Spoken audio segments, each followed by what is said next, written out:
Sci-Flix presents a classic sci-fi horror audiobook. You're listening to The Shadow Out of Time by H.P. Lovecraft. Welcome to this audiobook of The Shadow Out of Time, a haunting masterpiece by H.P. Lovecraft. First published in 1936 in Astounding Stories, this tale delves into the terrifying mysteries of time, consciousness, and humanity's place in the cosmos. Lovecraft, renowned for his ability to evoke cosmic dread and profound unease, introduces us to Nathaniel Wingate Peaslee, a professor whose life is upended by an unexplained mental collapse. During his 5 lost years, Peaslee's mind is said to have journeyed across eons, inhabiting the body of a being from an ancient alien race known as the Great Race of Yith. As Peaslee struggles to make sense of his fragmented memories, he uncovers chilling evidence of an advanced civilization capable of traversing time, as well as the ominous shadow of their terrifying enemies. What secrets does humanity share with these alien beings? And what might lie beyond the boundaries of time itself? Prepare yourself for a journey into the unknown with The Shadow Out of Time. After 22 years of nightmare and terror, saved only by a desperate conviction of the mythical source of certain impressions, I am unwilling to vouch for the truth of that which I think I found in Western Australia on the night of 17 to 18 July 1935. There is reason to hope that my experience was wholly or partly an hallucination, for which indeed abundant causes existed, and yet its realism was so hideous that I sometimes find hope impossible. If the thing did happen, then man must be prepared to accept notions of the cosmos and of his own place in the seething vortex of time, whose merest mention is paralyzing. He must, too, be placed on guard against a specific lurking peril which, though it will never engulf the whole race, may impose monstrous and unguessable horrors upon certain venturesome members of it. It is for this latter reason that I urge with all the force of my being final abandonment of all the attempts at unearthing those fragments of unknown primordial masonry which my expedition set out to investigate. Assuming that I was sane and awake, my experience on that night was such as has befallen no man before. It was, moreover, a frightful confirmation of all I had sought to dismiss as myth and dream. Mercifully, there is no proof, for in my fright I lost the awesome object which would, if real and brought out of that noxious abyss, have formed irrefutable evidence. When I came upon the horror, I was alone, and I have up to now told no one about it. I could not stop the others from digging in its direction, but chance and the shifting sand have so far saved them from finding it. Now I must formulate some definite statement, not only for the sake of my own mental balance, but to warn such others as may read it seriously. These pages, much in whose earlier parts will be familiar to close readers of the general and scientific press, are written in the cabin of the ship that is bringing me home. I shall give them to my son, Professor Wingate Peaslee of Miskatonic University, the only member of my family who stuck to me after my queer amnesia of long ago, and the man best informed on the inner facts of my case. Of all living persons, he is least likely to ridicule what I shall tell of that fateful night. I did not enlighten him orally before sailing, because I think he had better have the revelation in written form. Reading and rereading at leisure will leave with him a more convincing picture than my confused tongue could hope to convey. He can do anything that he thinks best with this account, showing it with suitable comment in any quarters where it will be likely to accomplish good. It is for the sake of such readers as are unfamiliar with the earlier phases of my case that I am prefacing the revelation itself with a fairly ample summary of its background. My name is Nathaniel Wingate Peaslee, and those who recall the newspaper tales of a generation back, or the letters and articles in psychological journals 6 or 7 years ago, will know who and what I am. The press was filled with the details of my strange amnesia in 1908 to 1913, and much was made of the traditions of horror, madness, and witchcraft which lurked behind the ancient Massachusetts town then and now forming my place of residence.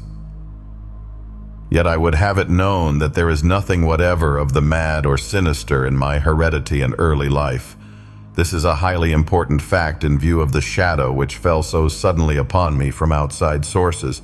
It may be that centuries of dark brooding had given to crumbling, whisper-haunted Arkham a peculiar vulnerability as regards such shadows, though even this seems doubtful in the light of those other cases which I later came to study.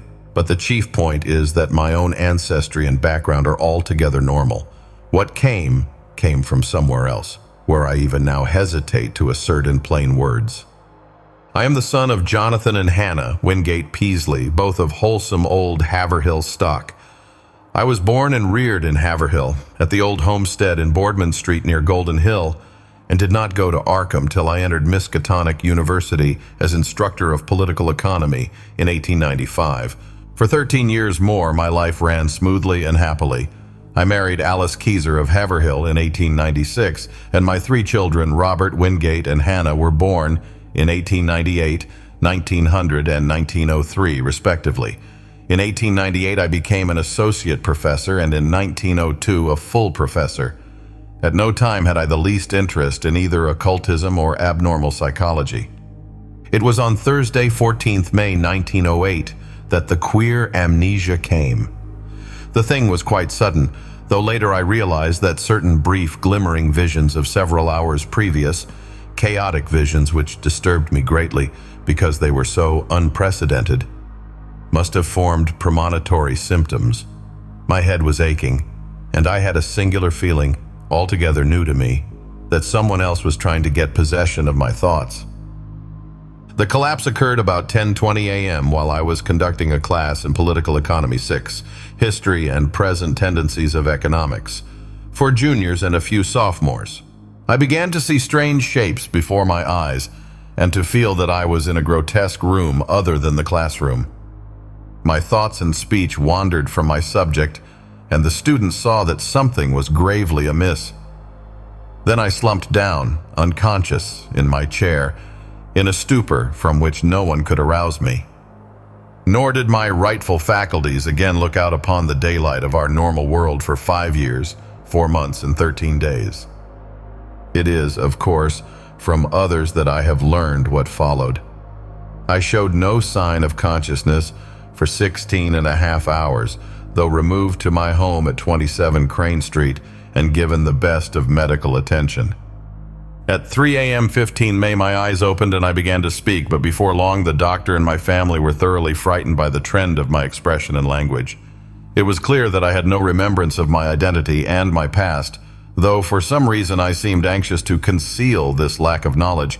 My eyes glazed strangely at the persons around me, and the flexions of my facial muscles were altogether unfamiliar. Even my speech seemed awkward and foreign. I used my vocal organs clumsily and gropingly, and my diction had a curiously stilted quality, as if I had laboriously learned the English language from books. The pronunciation was barbarously alien, whilst the idiom seemed to include both scraps of curious archaism and expressions of a wholly incomprehensible cast.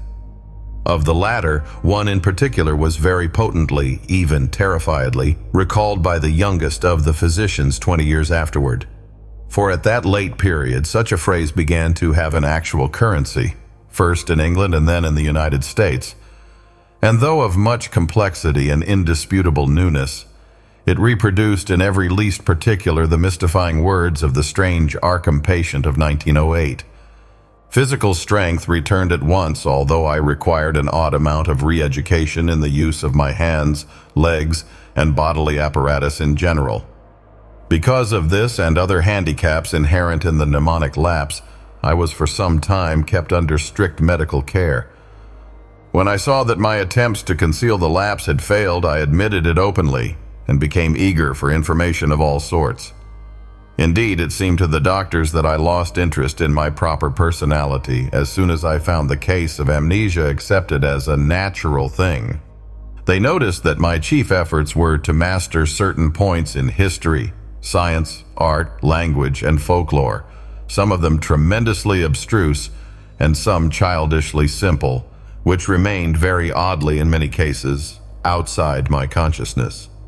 At the same time, they noticed that I had an inexplicable command of many almost unknown sorts of knowledge, a command which I seemed to wish to hide rather than display.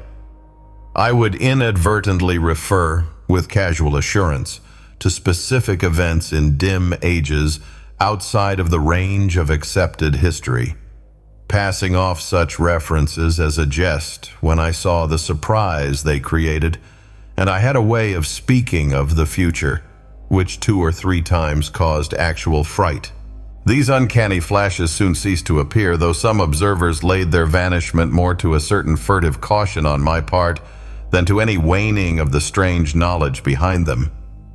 Indeed, I seemed anomalously avid to absorb the speech, customs, and perspectives of the age around me, as if I were a studious traveler from a far, foreign land. As soon as permitted, I haunted the college library at all hours, and shortly began to arrange for those odd travels and special courses at American and European universities, which evoked so much comment during the next few years. I did not at any time suffer from a lack of learned contacts, for my case had a mild celebrity among the psychologists of the period. I was lectured upon as a typical example of secondary personality, even though I seemed to puzzle the lecturers now and then with some bizarre symptoms or some queer trace of carefully veiled mockery. Of real friendliness, however, I encountered little. Something in my aspect and speech seemed to excite vague fears and aversions in everyone I met, as if I were a being infinitely removed from all that is normal and healthful. This idea of a black, hidden horror connected with incalculable gulfs of some sort of distance was oddly widespread and persistent. My own family formed no exception. From the moment of my strange waking, my wife had regarded me with extreme horror and loathing, vowing that I was some utter alien usurping the body of her husband. In 1910, she obtained a legal divorce, nor would she ever consent to see me even after my return to normality in 1913. These feelings were shared by my elder son and my small daughter, neither of whom I have ever seen since.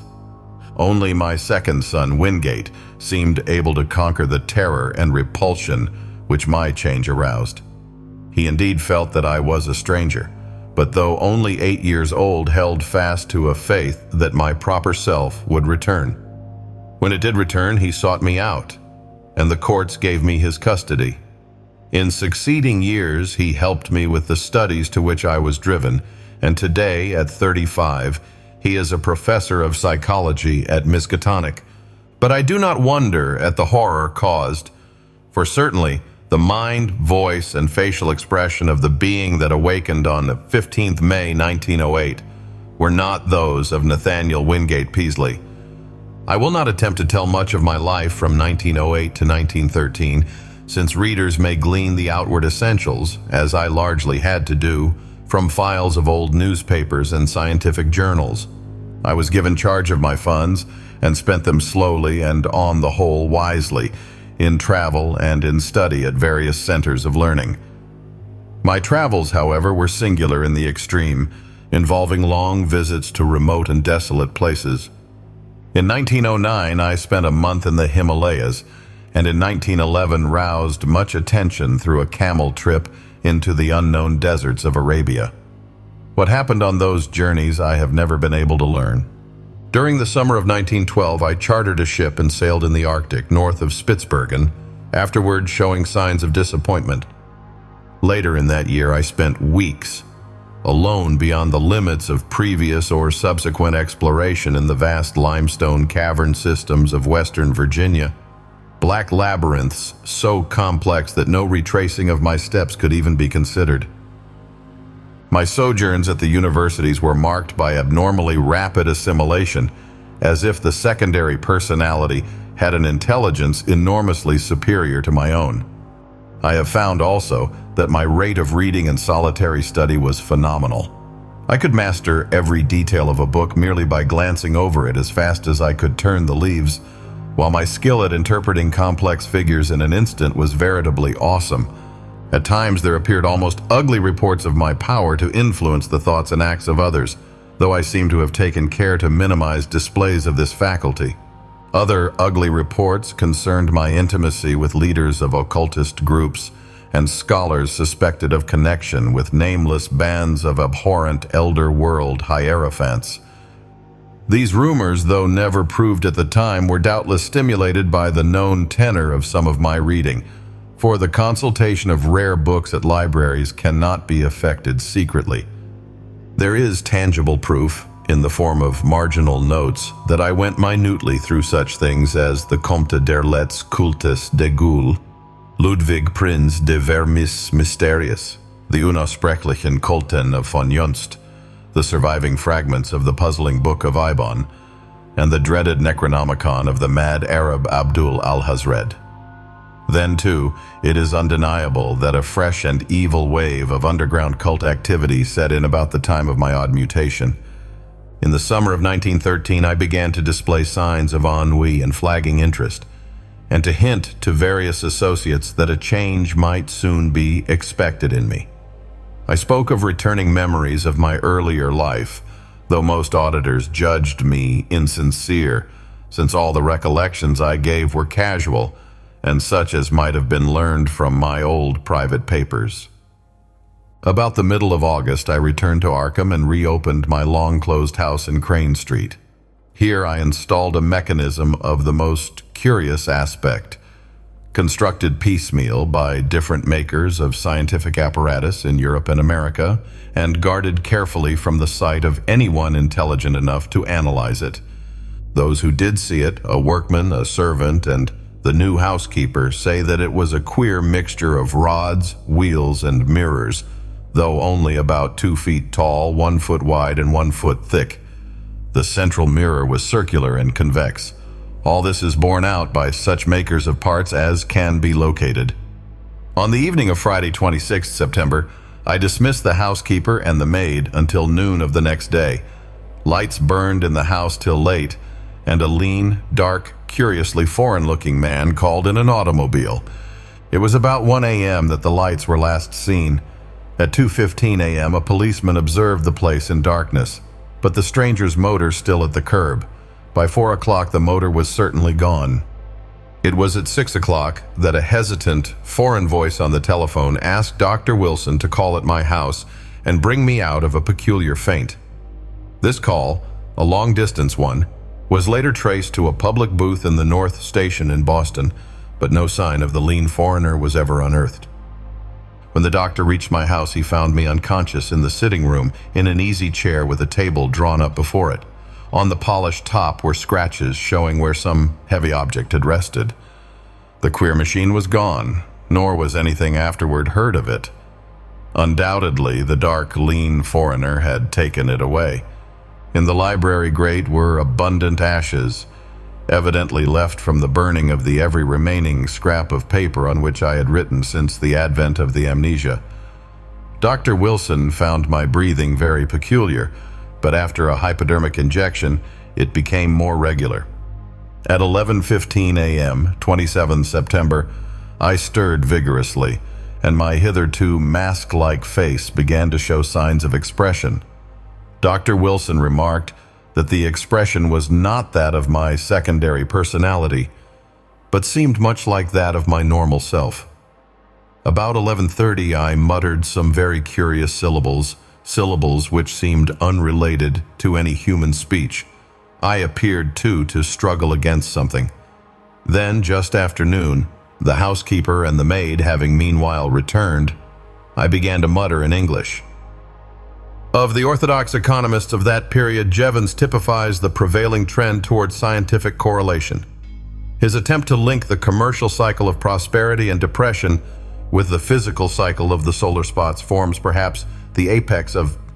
Nathaniel Wingate Peaslee had come back, a spirit in whose time scale it was still Thursday morning in 1908, with the economics class gazing up at the battered desk on the platform. My reabsorption into normal life was a painful and difficult process. The loss of over 5 years creates more complications than can be imagined, and in my case, there were countless matters to be adjusted. What I heard of my actions since 1908 astonished and disturbed me, but I tried to view the matter as philosophically as I could. At last, regaining custody of my second son, Wingate, I settled down with him in the Crane Street house and endeavored to resume my teaching, my old professorship having been kindly offered me by the college. I began work with the February 1914 term and kept at it just a year. By that time, I realized how badly my experience had shaken me. Though perfectly sane, I hoped, and with no flaw in my original personality, I had not the nervous energy of the old days. Vague dreams and queer ideas continually haunted me, and when the outbreak of the World War turned my mind to history, I found myself thinking of periods and events in the oddest possible fashion. My conception of time, my ability to distinguish between consecutiveness and simultaneousness, seemed subtly disordered, so that I formed chimerical notions about living in one age and casting one's mind all over eternity for knowledge of past and future ages. The war gave me strange impressions of remembering some of its far-off consequences, as if I knew how it was coming out and could look back upon it in the light of future information. All such quasi-memories were attended with much pain and with a feeling that some artificial psychological barrier was set against them. When I diffidently hinted to others about my impressions, I met with varied responses. Some persons looked uncomfortably at me, but men in the mathematics department spoke of new developments in those theories of relativity, then discussed only in learned circles, which were later to become so famous. Dr. Albert Einstein, they said, was rapidly reducing time to the status of a mere dimension. But the dreams and disturbed feelings gained on me so that I had to drop my regular work in 1915.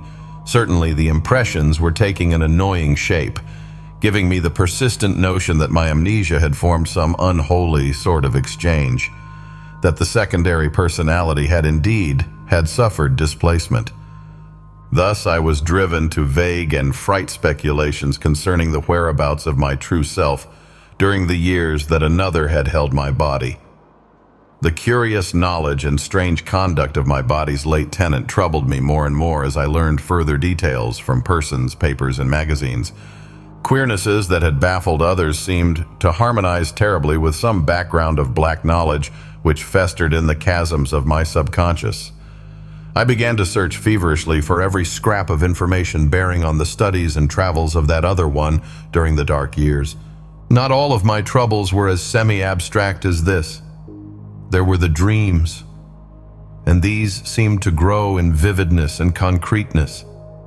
Knowing how most would regard them, I seldom mentioned them to anyone but my son or certain trusted psychologists, but eventually I commenced a scientific study of other cases in order to see how typical or non-typical such visions might be among amnesia victims. My results, aided by psychologists, historians, anthropologists, and mental specialists of wide experience, and by a study that included all records of split personalities from the days of demonic possession legends to the medically realistic present, at first bothered me more than they consoled me. I soon found that my dreams had indeed no counterpart in the overwhelming bulk of true amnesia cases. There remained, however, a tiny residue of accounts which for years baffled and shocked me with their parallelism to my own experience.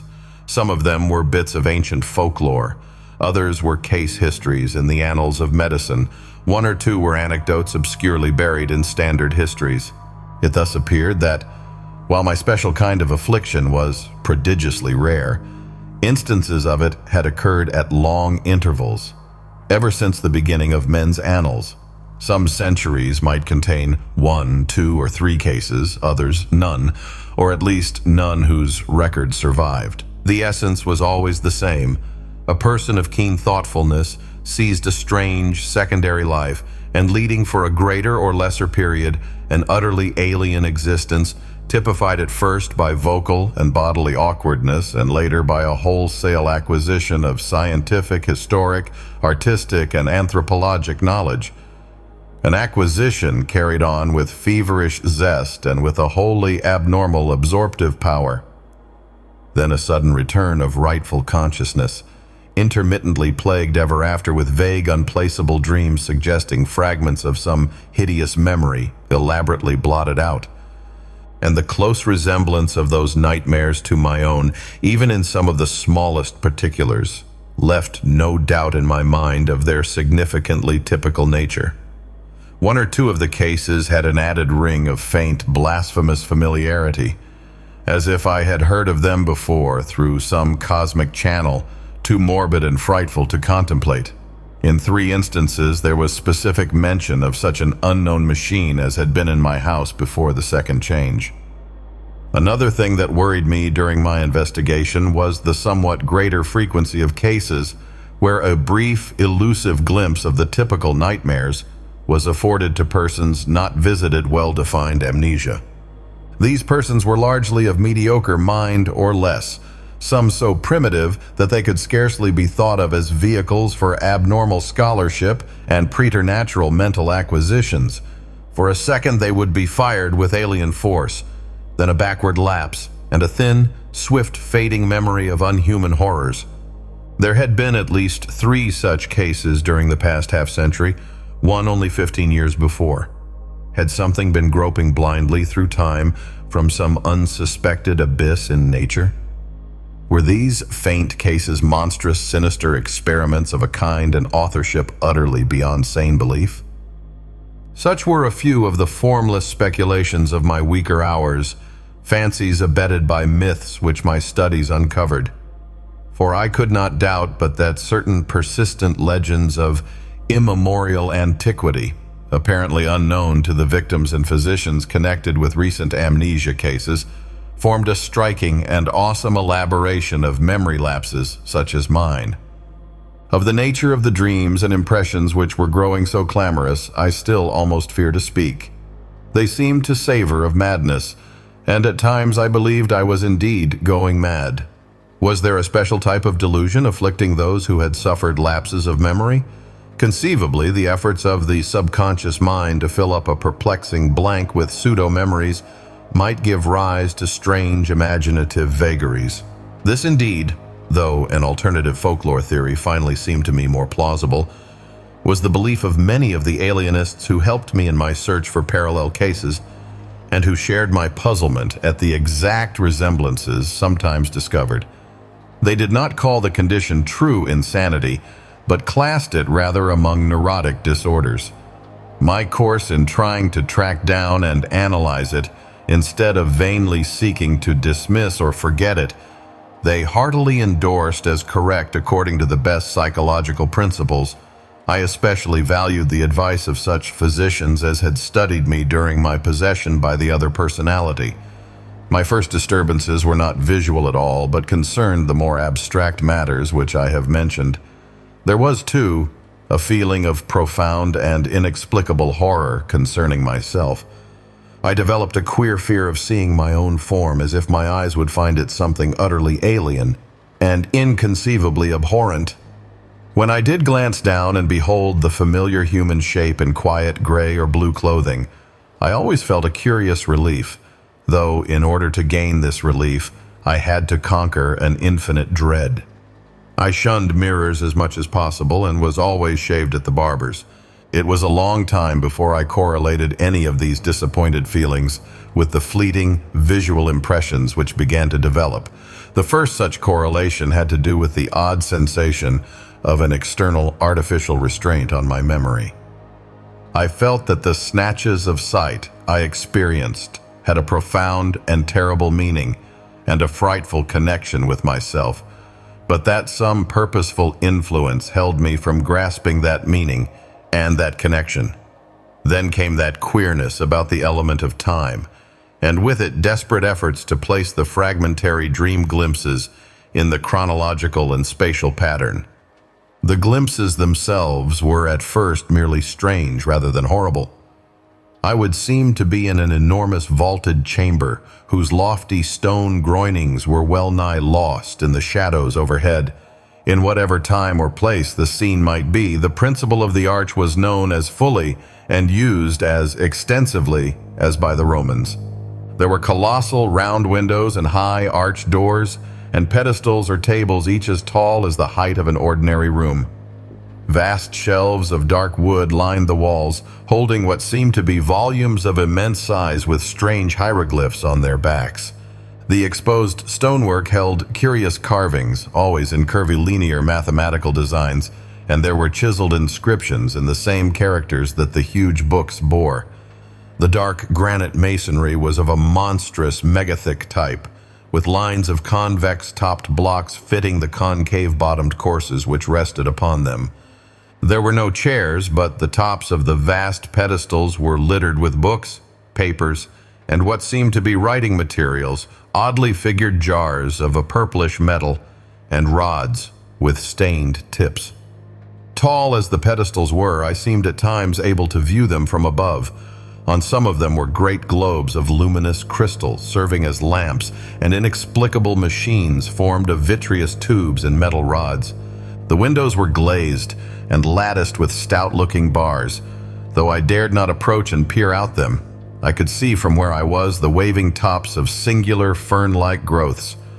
The floor was of massive octagonal flagstones, while rugs and hangings were entirely lacking. Later, I had visions of sweeping through cyclopean corridors of stone and up and down gigantic inclined planes of the same monstrous masonry. There were no stairs anywhere, nor was any passageway less than 30 feet wide. Some of the structures through which I floated must have towered in the sky for thousands of feet. There were multiple levels of black vaults below and never-opened trapdoors, sealed down with metal bands and holding dim suggestions of some special peril. I seemed to be a prisoner, and horror hung broodingly over everything I saw. I felt that the mocking curvilinear hieroglyphs on the walls would blast my soul with their message were I not guarded by a merciful ignorance. Still later, my dreams included vistas from the great round windows and from the titanic flat roof, with its curious gardens, wide barren area, and high scalloped parapet of stone, to which the topmost of the inclined planes led. There were almost endless leagues of giant buildings, each in its garden, and ranged along paved roads fully 200 feet wide. They differed greatly in aspect, but few were less than 500 feet square or 1,000 feet high.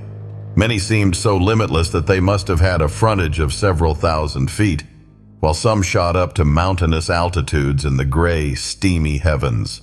They seemed to be mainly of stone or concrete, and most of them embodied the oddly curvilinear type of masonry noticeable in the building that held me. Roofs were flat and garden-covered and tended to have scalloped parapets.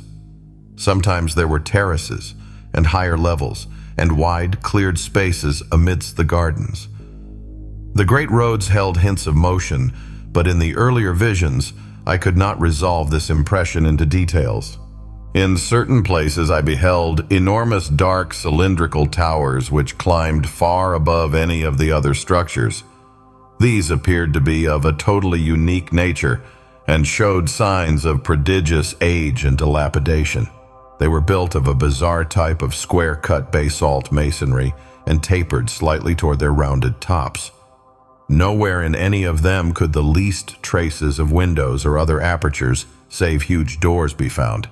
I noticed also some lower buildings, all crumbling with the weathering of eons, which resembled these dark, cylindrical towers in basic architecture. Around all these aberrant piles of square-cut masonry, there hovered an inexplicable aura of menace and concentrated fear, like that bred by the sealed trapdoors. The omnipresent gardens were almost terrifying in their strangeness, with bizarre and unfamiliar forms of vegetation nodding over broad paths lined with curiously carven monoliths. Abnormally vast, fern-like growths predominated, some green and some of a ghastly fungoid pallor. Among them rose great spectral things resembling calamites, whose bamboo-like trunks towered to fabulous heights. Then there were tufted forms like fabulous cycads and grotesque dark green shrubs and trees of coniferous aspect. Flowers were small, colorless, and unrecognizable, blooming in geometrical beds and at large among the greenery. In a few of the terrace and rooftop gardens were larger and more blossoms of most offensive contours and seeming to suggest artificial breeding. Fungi of inconceivable size, outlines, and colors speckled the scene in patterns bespeaking some unknown but well-established horticultural tradition. In the larger gardens on the ground, there seemed to be some attempt to preserve the irregularities of nature, but on the roofs there was more selectiveness and more evidences of the topiary art. The skies were almost always moist and cloudy, and sometimes I would seem to witness tremendous rains. Once in a while, though, there would be glimpses of the sun, which looked abnormally large, and of the moon, whose markings held a touch of difference from the normal that I could never quite fathom. When, very rarely, the night sky was clear to any extent, I beheld constellations which were nearly beyond recognition. Known outlines were sometimes approximated but seldom duplicated, and from the position of the few groups I could recognize, I felt I must be in the Earth's southern hemisphere near the Tropic of Capricorn. The far horizon was always steamy and indistinct, but I could see that great jungles of unknown tree ferns, calamites, lepidodendra, and sigillaria lay outside the city, their fantastic frondage waving mockingly in the shifting vapors. Now and then there would be suggestions of motion in the sky, but these my early visions never resolved.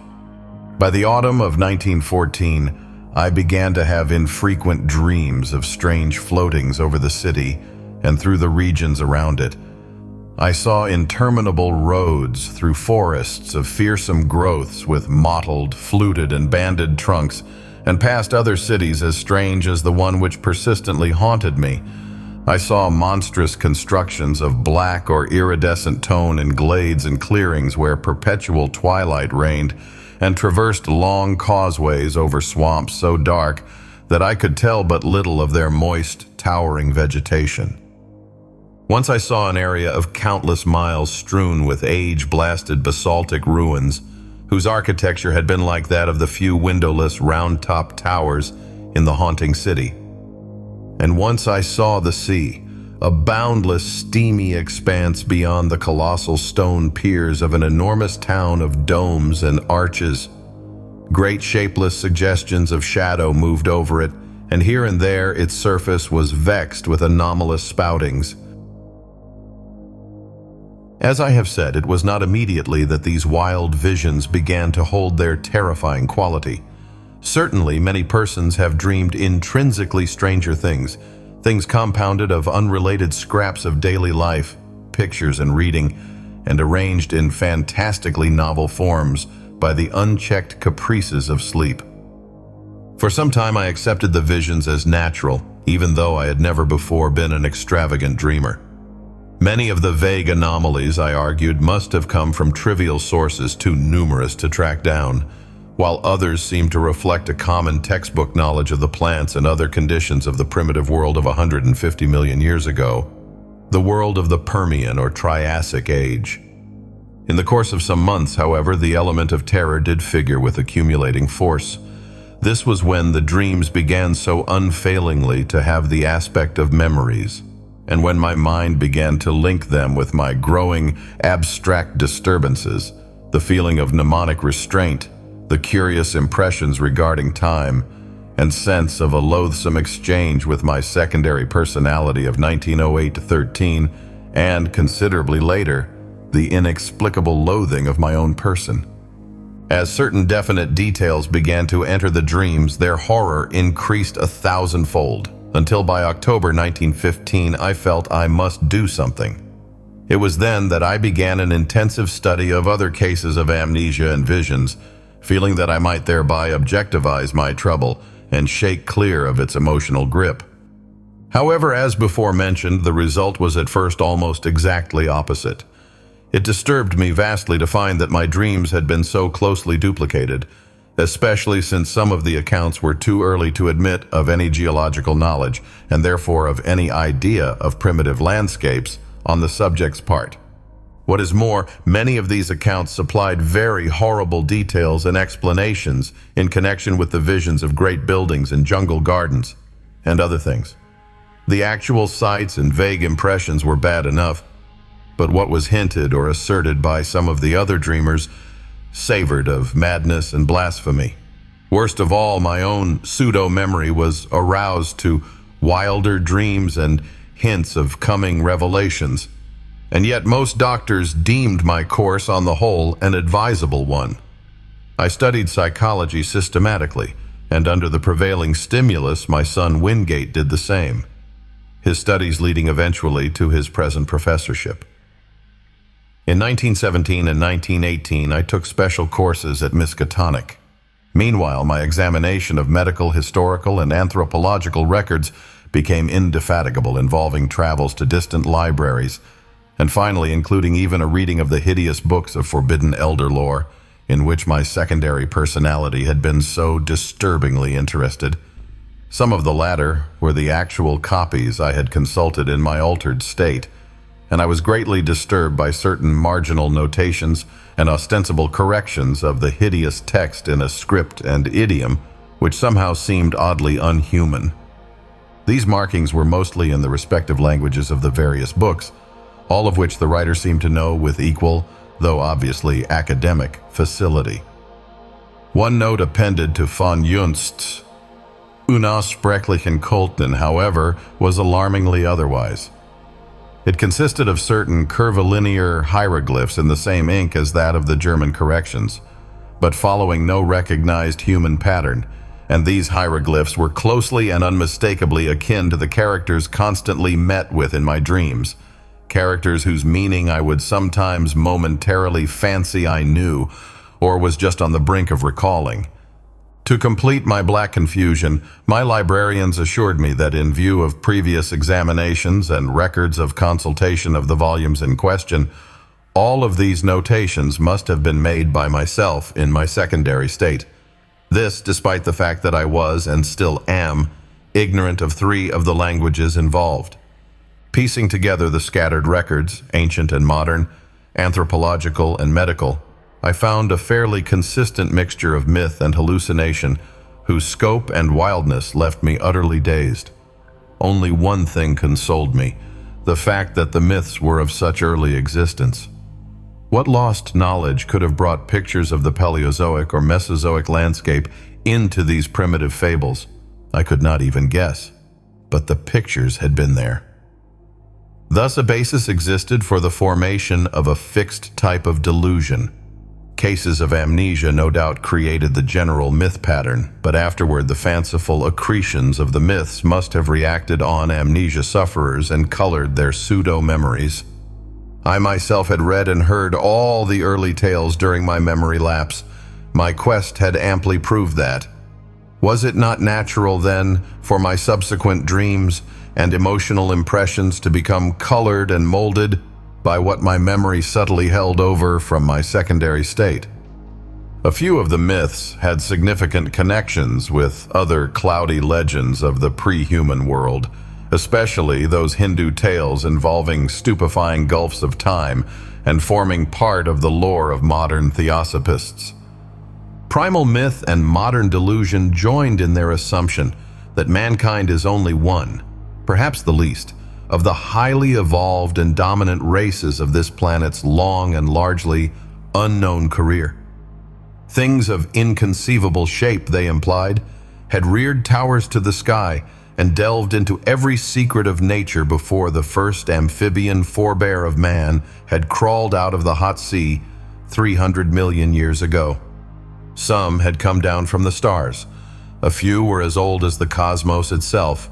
Others had arisen swiftly from terrene germs as far behind the first germs of our life cycle as those germs are behind ourselves.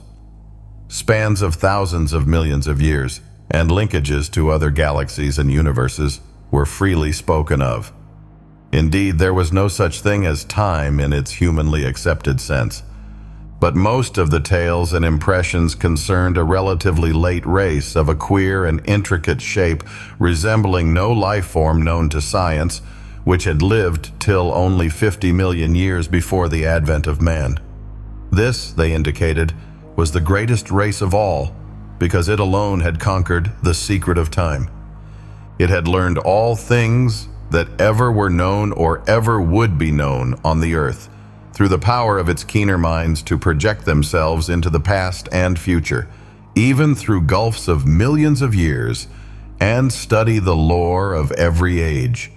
From the accomplishments of this race arose all legends of prophets, including those in human mythology. In its vast libraries were volumes of texts and pictures holding the whole of Earth's annals, histories and descriptions of every species that had ever been or that ever would be, with full records of their arts, their achievements, their languages, and their psychologies. With this eon-embracing knowledge, the great race chose from every era and life form such thoughts, arts, and processes as might suit its own nature and situation. Knowledge of the past, secured through a kind of mind-casting outside the recognized senses, was harder to glean than knowledge of the future. In the latter case, the course was easier and more material. With suitable mechanical aid, a mind would project itself forward in time, feeling its dim, extrasensory way till it approached the desired period. Then, after preliminary trials, it would seize on the best discoverable representative of the highest of that period's life forms. It would enter the organism's brain and set up therein its own vibrations, while the displaced mind would strike back to the period of the displacer, remaining in the latter's body till a reverse process was set up. The projected mind in the body of the organism of the future would then pose as a member of the race whose outward form it wore, learning as quickly as possible all that could be learned of the chosen age and its massed information and techniques. Meanwhile, the displaced mind, thrown back to the displacer's age and body, would be carefully guarded. It would be kept from harming the body it occupied, and would be drained of all its knowledge by trained questioners. Often it could be questioned in its own language, when previous quests into the future had brought back records of that language. If the mind came from a body whose language the great race could not physically reproduce, clever machines would be made on which the alien speech could be played as on a musical instrument. The great race's members were immense rugose cones 10 feet high, and with head and other organs attached to foot-thick, distensible limbs spreading from the apexes. They spoke by the clicking or scraping of huge paws or claws attached to the end of 2 of their 4 limbs, and walked by the expansion and contraction of a viscous layer attached to their vast 10-foot bases. When the captive mind's amazement and resentment had worn off, and when assuming that it came from a body vastly different from the great race's, it had lost its horror at its unfamiliar temporary form, it was permitted to study its new environment and experience a wonder and wisdom approximating that of its displacer. With suitable precautions and in exchange for suitable services, it was allowed to rove all over the habitable world in Titan airships or on the huge boat-like atomic-engined vehicles which traversed the great roads, and to delve freely into the libraries containing the records of the planet's past and future.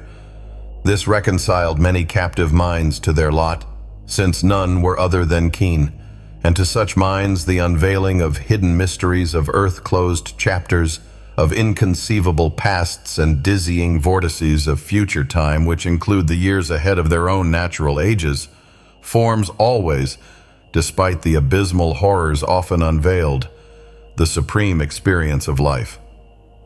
Now and then, certain captives were permitted to meet other captive minds seized from the future, to exchange thoughts with consciousnesses living 100 or 1,000 or 1,000,000 years before or after their own ages. And all were urged to write copiously in their own languages of themselves and their respective periods, such documents to be filed in the great central archives. It may be added that there was one special type of captive whose privileges were far greater than those of the majority. These were the dying permanent exiles, whose bodies in the future had been seized by keen-minded members of the great race who, faced with death, sought to escape mental extinction. Such melancholy exiles were not as common as might be expected, since the longevity of the great race lessened its love of life, especially among those superior minds capable of projection. From cases of the permanent projection of elder minds arose many of those lasting changes of personality noticed in later history, including mankind's. As for the ordinary cases of exploration, when the displacing mind had learned what it wished in the future, it would build an apparatus like that which had started its flight and reverse the process of projection. Once more, it would be in its own body in its own age, while the lately captive mind would return to that body of the future to which it properly belonged. Only when one or the other of the bodies had died during the exchange was this restoration impossible. In such cases, of course, the exploring mind had, like those of the death escapers, to live out an alien-bodied life in the future, or else the captive mind, like the dying permanent exiles, had to end its days in the form and past age of the great race. This fate was least horrible when the captive mind was also of the great race, a not infrequent occurrence, since in all its periods that race was intensely concerned with its own future.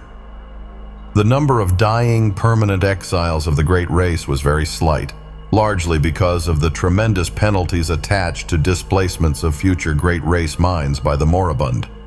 Through projection, arrangements were made to inflict these penalties on the offending minds in their new future bodies, and sometimes forced re-exchanges were effected. Complex cases of the displacement of exploring or already captive minds by minds in various regions of the past had been known and carefully rectified. In every age since the discovery of mind projection, a minute but well-recognized element of the population consisted of great race minds from past ages, sojourning for a longer or shorter while. When a captive mind of alien origin was returned to its own body in the future, it was purged by an intricate mechanical hypnosis of all it had learned in the great race's age. This because of certain troublesome consequences inherent in the general carrying forward of knowledge in large quantities. The few existing instances of clear transmission had caused, and would cause at known future times, great disasters. And it was largely in consequence of 2 cases of this kind, said the old myths, that mankind had learned what it had concerning the great race. Of all things surviving physically and directly from that eon-distant world, there remained only certain ruins of great stones in far places and under the sea, and parts of the text of the frightful Pnakotic manuscripts. Thus the returning mind reached its own age with only the faintest and most fragmentary visions of what it had undergone since its seizure.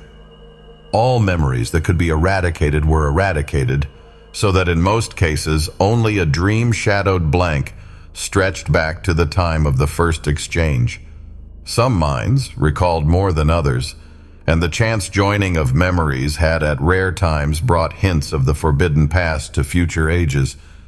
There probably never was a time when groups or cults did not secretly cherish certain of these hints. In the Necronomicon, the presence of such a cult among human beings was suggested, a cult that sometimes gave aid to minds voyaging down the eons from the days of the Great Race, and meanwhile, the Great Race itself waxed well nigh omniscient, and turned to the task of setting up exchanges with the minds of other planets, and of exploring their pasts and futures. It sought likewise to fathom the past years and origin of that black eon-dead orb in far space, whence its own mental heritage had come, for the mind of the great race was older than its bodily form. The beings of a dying elder world, wise with the ultimate secrets, had looked ahead for a new world and species wherein they might have long life, and had sent their minds en masse into that future race best adapted to house them, the cone-shaped beings that peopled our Earth a billion years ago. Thus, the great race came to be, while the myriad minds sent backward were left to die in the horror of strange shapes. Later, the race would again face death, yet would live through another forward migration of its best minds into the bodies of others who had a longer physical span ahead of them. Such was the background of intertwined legend and hallucination. When around 1920 I had my researches in coherent shape, I felt a slight lessening of the tension which their earlier stages had increased. After all, and in spite of the fancies prompted by blind emotions, were not most of my phenomena readily explainable? Any chance might have turned my mind to dark studies during the amnesia, and then I read the forbidden legends and met the members of ancient and ill-regarded cults. That plainly supplied the material for the dreams and disturbed feelings which came after the return of memory. As for the marginal notes in dream hieroglyphs and languages unknown to me, but laid at my door by librarians, I might easily have picked up a smattering of the tongues during my secondary state, while the hieroglyphs were doubtless coined by my fancy from descriptions in old legends, and afterward woven into my dreams. I tried to verify certain points through conversation with known cult leaders, but never succeeded in establishing the right connections. At times, the parallelism of so many cases in so many distant ages continued to worry me as it had at first. But on the other hand, I reflected that the excitant folklore was undoubtedly more universal in the past than in the present. Probably all the other victims whose cases were like mine had had a long and familiar knowledge of the tales I had learned only when in my secondary state. When these victims had lost their memory, they had associated themselves with the creatures of their household myths, the fabulous invaders supposed to displace men's minds, and had thus embarked upon quests for knowledge which they thought they could take back to a fancied non-human past. Then, when their memory returned, they reversed the associative process and thought of themselves as the former captive minds instead of as the displacers. Hence the dreams and pseudo-memories following the conventional myth pattern. Despite the seeming cumbrousness of these explanations, they came finally to supersede all others in my mind, largely because of the greater weakness of any rival theory, and a substantial number of eminent psychologists and anthropologists gradually agreed with me. The more I reflected, the more convincing did my reasoning seem, till in the end I had a really effective bulwark against the visions and impressions which still assailed me. Suppose I did see strange things at night. These were only what I had heard and read of. Suppose I did have odd loathings and perspectives and pseudo-memories. These too were only echoes of myths absorbed in my secondary state. Nothing that I might dream, nothing that I might feel, could be of any actual significance. Fortified by this philosophy, I greatly improved in nervous equilibrium, even though the visions, rather than the abstract impressions, steadily became more frequent and more disturbingly detailed. In 1922, I felt able to undertake regular work again and put my newly gained knowledge to practical use by accepting an instructorship in psychology at the university. My old chair of political economy had long been adequately filled, besides which methods of teaching economics had changed greatly since my heyday. My son was at this time just entering on the postgraduate studies leading to his present professorship, and we worked together a great deal. I continued, however, to keep a careful record of the outre dreams which crowded upon me so thickly and vividly.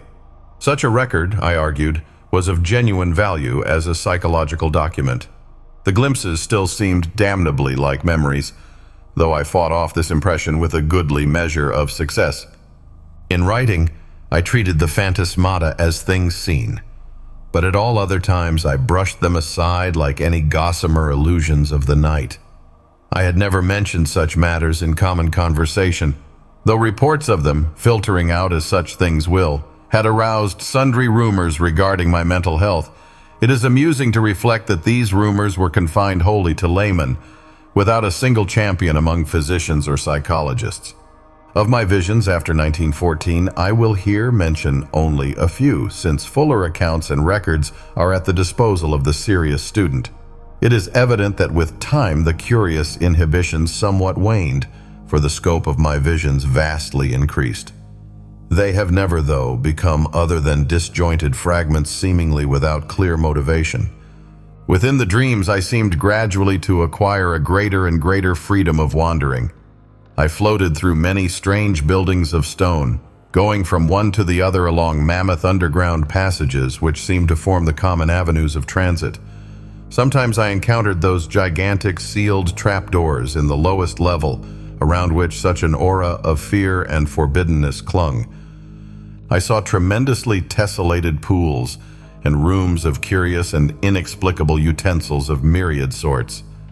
Then there were colossal caverns of intricate machinery, whose outlines and purpose were wholly strange to me, and whose sound manifested itself only after many years of dreaming. I may here remark that sight and sound are the only senses I have ever exercised in the visionary world. The real horror began in May 1915 when I first saw the living things.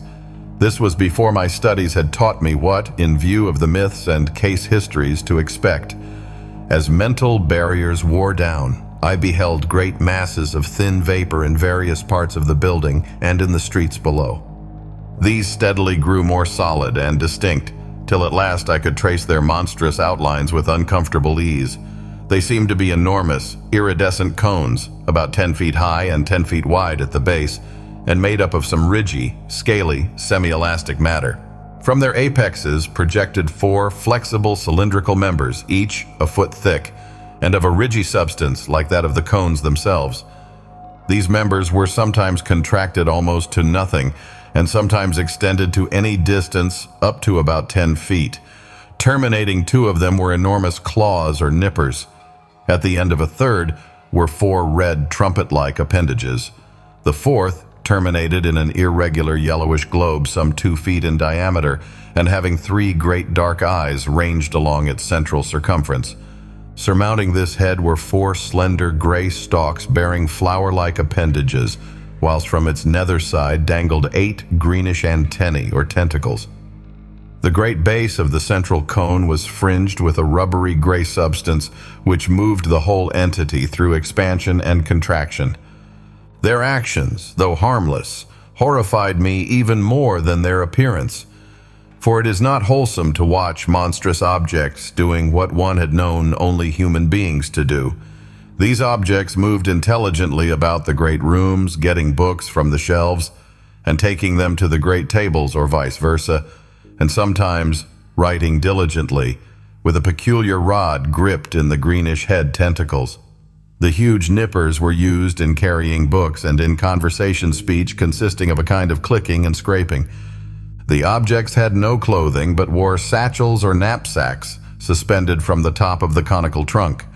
They commonly carried their head and its supporting member at the level of the cone top, although it was frequently raised or lowered. The other 3 great members tended to rest downward at the sides of the cone, contracted to about 5 feet each when not in use. From their rate of reading, writing, and operating their machines, those on the tables seemed somehow connected with thought. I concluded that their intelligence was enormously greater than man's. Afterward, I saw them everywhere, swarming in all the great chambers and corridors, tending monstrous machines in vaulted crypts and racing along the vast roads in gigantic boat-shaped cars. I ceased to be afraid of them, for they seemed to form supremely natural parts of their environment. Individual differences amongst them began to be manifest, and a few appeared to be under some kind of restraint. These latter, though showing no physical variation, had a diversity of gestures and habits which marked them off not only from the majority, but very largely from one another. They wrote a great deal in what seemed to my cloudy vision a vast variety of characters, never the typical curvilinear hieroglyphs of the majority. A few, I fancied, used our own familiar alphabet. Most of them worked much more slowly than the general mass of the entities.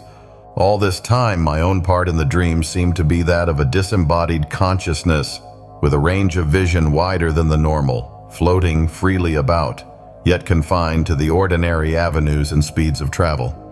Not until August 1915 did any suggestions of bodily existence begin to harass me. I say harass because the first phase was a purely abstract, though infinitely terrible, association of my previously noted body loathing with the scenes of my visions. For a while, my chief concern during dreams was to avoid looking down at myself, and I recall how grateful I was for the total absence of large mirrors in the strange rooms. I was mightily troubled by the fact that I always saw the great tables, whose height could not be under 10 feet, from a level not below that of their surfaces. And then the morbid temptation to look down at myself became greater and greater, till one night I could not resist it. At first my downward glance revealed nothing whatever. A moment later, I perceived that this was because my head lay at the end of a flexible neck of enormous length. Retracting this neck and gazing down very sharply, I saw the scaly, rugose, iridescent bulk of a vast cone 10 feet tall and 10 feet wide at the base. That was when I waked half of Arkham with my screaming as I plunged madly up from the abyss of sleep. Only after weeks of hideous repetition did I grow half reconciled to these visions of myself in monstrous form. In the dreams I now moved bodily among the other unknown entities, reading terrible books from the endless shelves and writing for hours at the great tables with a stylus managed by the green tentacles that hung down from my head. Snatches of what I read and wrote would linger in my memory. There were horrible annals of other worlds and other universes, and of stirrings of formless life outside of all universes. There were records of strange orders of beings which had peopled the world in forgotten pasts, and frightful chronicles of grotesque-bodied intelligences which would people it millions of years after the death of the last human being. I learned of chapters in human history whose existence no scholar of today has ever suspected. Most of these writings were in the language of the hieroglyphs, which I studied in a queer way with the aid of droning machines, and which was evidently an agglutinative speech with root systems utterly unlike any found in human languages. Other volumes were in other unknown tongues learned in the same queer way. A very few were in languages I knew. Extremely clever pictures, both inserted in the records and forming separate collections, aided me immensely. And all the time I seemed to be setting down a history of my own age in English. On waking, I could recall only minute and meaningless scraps of the unknown tongues which my dream self had mastered, though whole phrases of the history stayed with me. I learned, even before my waking self had studied the parallel cases or the old myths from which the dreams doubtless sprang, that the entities around me were of the world's greatest race, which had conquered time and had sent exploring minds into every age. I knew, too, that I had been snatched from my age while another used my body in that age, and that a few of the other strange forms housed similarly captured minds. I seemed to talk in some odd language of claw clickings with exiled intellects from every corner of the solar system. There was a mind from the planet we know as Venus, which would live incalculable epochs to come, and one from an outer moon of Jupiter 6 million years in the past.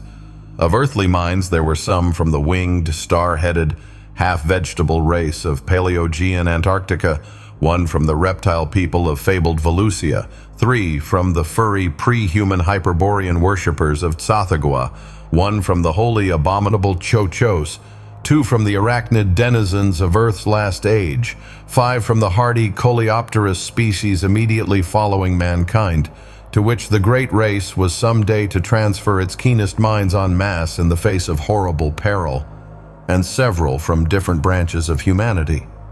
I talked with the mind of Yang Li, a philosopher from the cruel empire of San Chan, which is to come in 5000 AD, with that of a general of the great-headed brown people who held South Africa in 50,000 BC, with that of a 12th century Florentine monk named Bartolomeo Corsi, with that of a king of Lomar who had ruled that terrible polar land 100,000 years before the squat, yellow Inutos came from the west to engulf it.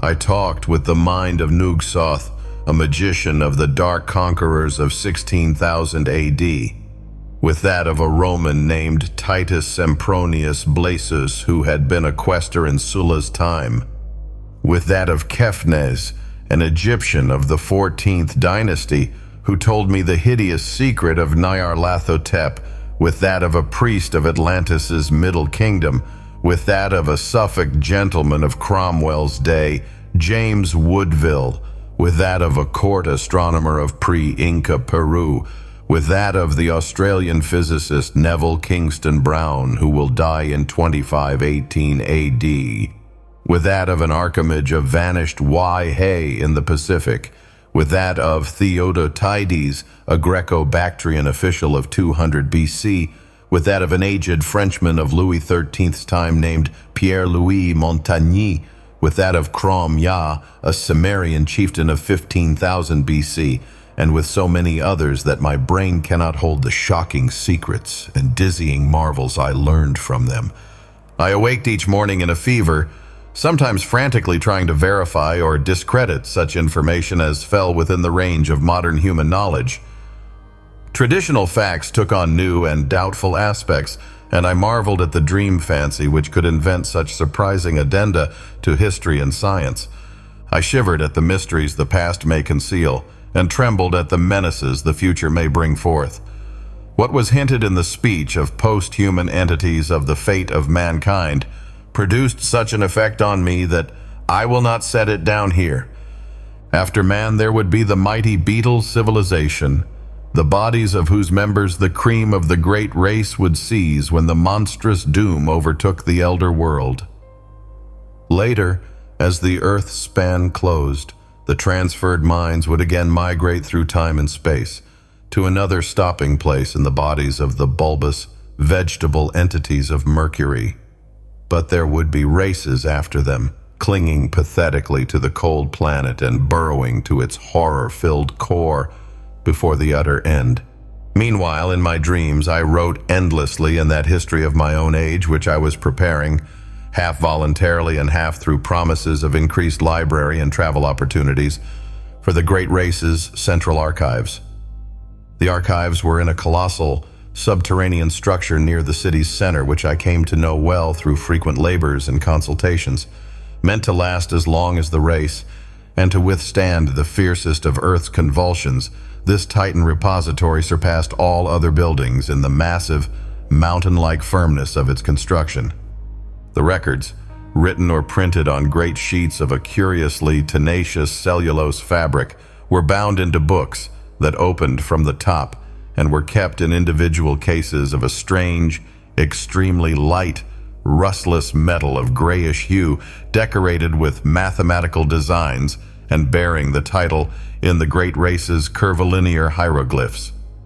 These cases were stored in tiers of rectangular vaults, like closed locked shelves, wrought of the same rustless metal and fastened by knobs with intricate turnings. My own history was assigned a specific place in the vaults of the lowest or vertebrate level, the section devoted to the culture of mankind and of the furry and reptilian races immediately preceding it in terrestrial dominance. But none of the dreams ever gave me a full picture of daily life. All were the merest misty, disconnected fragments, and it is certain that these fragments were not unfolded in their rightful sequence. I have, for example, a very imperfect idea of my own living arrangements in the dream world, though I seem to have possessed a great stone room of my own. My restrictions as a prisoner gradually disappeared, so that some of the visions included vivid travels over the mighty jungle roads, sojourns in strange cities, and explorations of some of the vast, dark, windowless ruins from which the Great Race shrank in curious fear. There were also long sea voyages in enormous, many-decked boats of incredible swiftness, and trips over wild regions in closed, projectile-like airships lifted and moved by electrical repulsion. Beyond the wide, warm ocean were other cities of the Great Race, and on one far continent I saw the crude villages of the black-snouted, winged creatures who would evolve as a dominant stock after the Great Race had sent its foremost minds into the future to escape the creeping horror. Flatness and exuberant green life were always the keynote of the scene. Hills were low and sparse, and usually displayed signs of volcanic forces. Of the animals I saw, I could write volumes. All were wild, for the Great Race's mechanized culture had long since done away with domestic beasts, while food was wholly vegetable or synthetic. Clumsy reptiles of great bulk floundered in steaming morasses, fluttered in the heavy air, or spouted in the seas and lakes. And among these, I fancied I could vaguely recognize lesser archaic prototypes of many forms: dinosaurs, pterodactyls, ichthyosaurs, labyrinthodonts, plesiosaurs, and the like made familiar through paleontology. Of birds or mammals, there were none that I could discover. The ground and swamps were constantly alive with snakes, lizards, and crocodiles, while insects buzzed incessantly among the lush vegetation, and far out at sea, unspied and unknown monsters spouted mountainous columns of foam into the vaporous sky. Once I was taken under the ocean in a gigantic submarine vessel with searchlights and glimpsed some living horrors of awesome magnitude. I saw also the ruins of incredible sunken cities and the wealth of crinoid, brachiopod, coral, and ichthytic life which everywhere abounded. Of the physiology, psychology, folkways, and detailed history of the great race, my visions preserved but little information, and many of the scattered points I here set down were gleaned from my study of old legends and other cases rather than from my own dreaming. For in time, of course, my reading and research caught up with and passed the dreams in many phases, so that certain dream fragments were explained in advance and formed verifications of what I had learned. This consolingly established my belief that similar reading and research, accomplished by my secondary self, had formed the source of the whole terrible fabric of pseudo-memories. The period of my dreams, apparently, was one somewhat less than 150 million years ago, when the Paleozoic age was giving place to the Mesozoic. The bodies occupied by the great race represented no surviving or even scientifically known line of terrestrial evolution, but were of a peculiar, closely homogeneous and highly specialized organic type, inclining as much as to the vegetable as to the animal state. Cell action was of an unique sort, almost precluding fatigue and wholly eliminating the need of sleep. Nourishment, assimilated through the red trumpet-like appendages on one of the great flexible limbs, was always semi-fluid and in many aspects wholly unlike the food of existing animals. The beings had but two of the senses which we recognize, sight and hearing, the latter accomplished through the flower-like appendages on the gray stalks above their heads. Of other and incomprehensible senses, not, however, well utilizable by alien captive minds inhabiting their bodies, they possessed many. Their three eyes were so situated as to give them a range of vision wider than the normal. Their blood was a sort of deep greenish ichor of great thickness. They had no sex, but reproduced through seeds or spores which clustered on their bases and could be developed only underwater.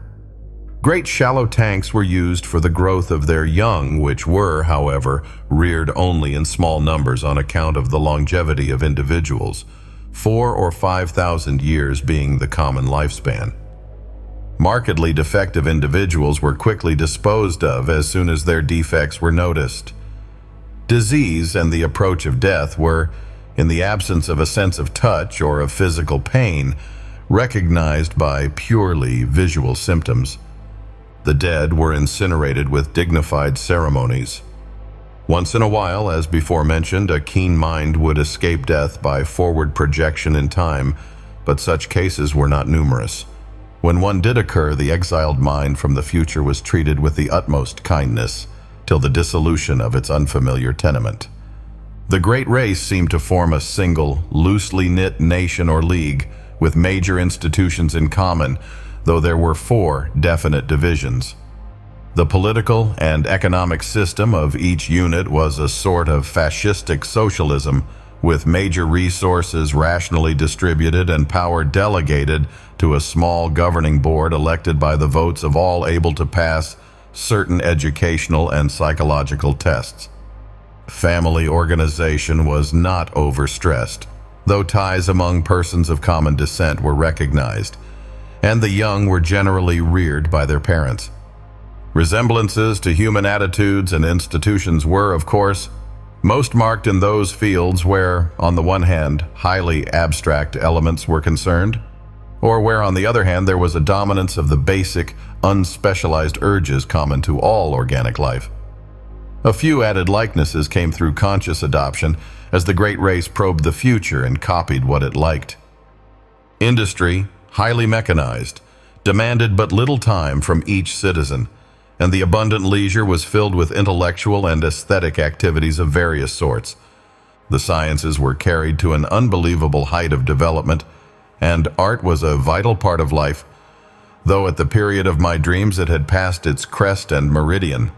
Technology was enormously stimulated through the constant struggle to survive and to keep in existence the physical fabric of great cities, imposed by the prodigious geologic upheavals of those primal days. Crime was surprisingly scant and was dealt with through highly efficient policing. Punishments ranged from privilege deprivation and imprisonment to death or major emotion wrenching, and were never administered without a careful study of the criminal's motivations.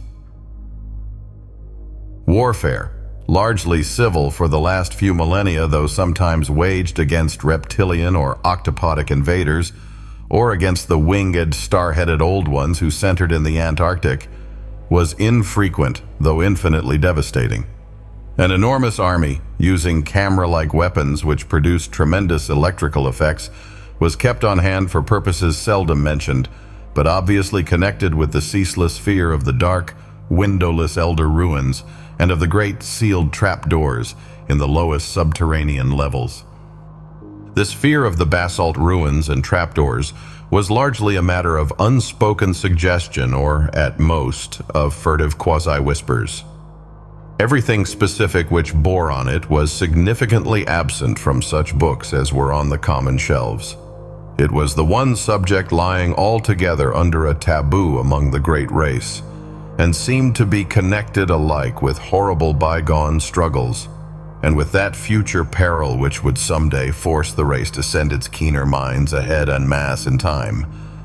Imperfect and fragmentary as were the other things presented by dreams and legends, this matter was still more bafflingly shrouded. The vague old myths avoided it, or perhaps all allusions had, for some reason, been excised. And in the dreams of myself and others, the hints were peculiarly few. Members of the great race never intentionally referred to the matter, and what could be gleaned came only from some of the more sharply observant captive minds. According to these scraps of information, the basis of the fear was a horrible elder race of half-polypowous, utterly alien entities which had come through space from immeasurably distant universes and had dominated the Earth and 3 other solar planets about 600 million years ago.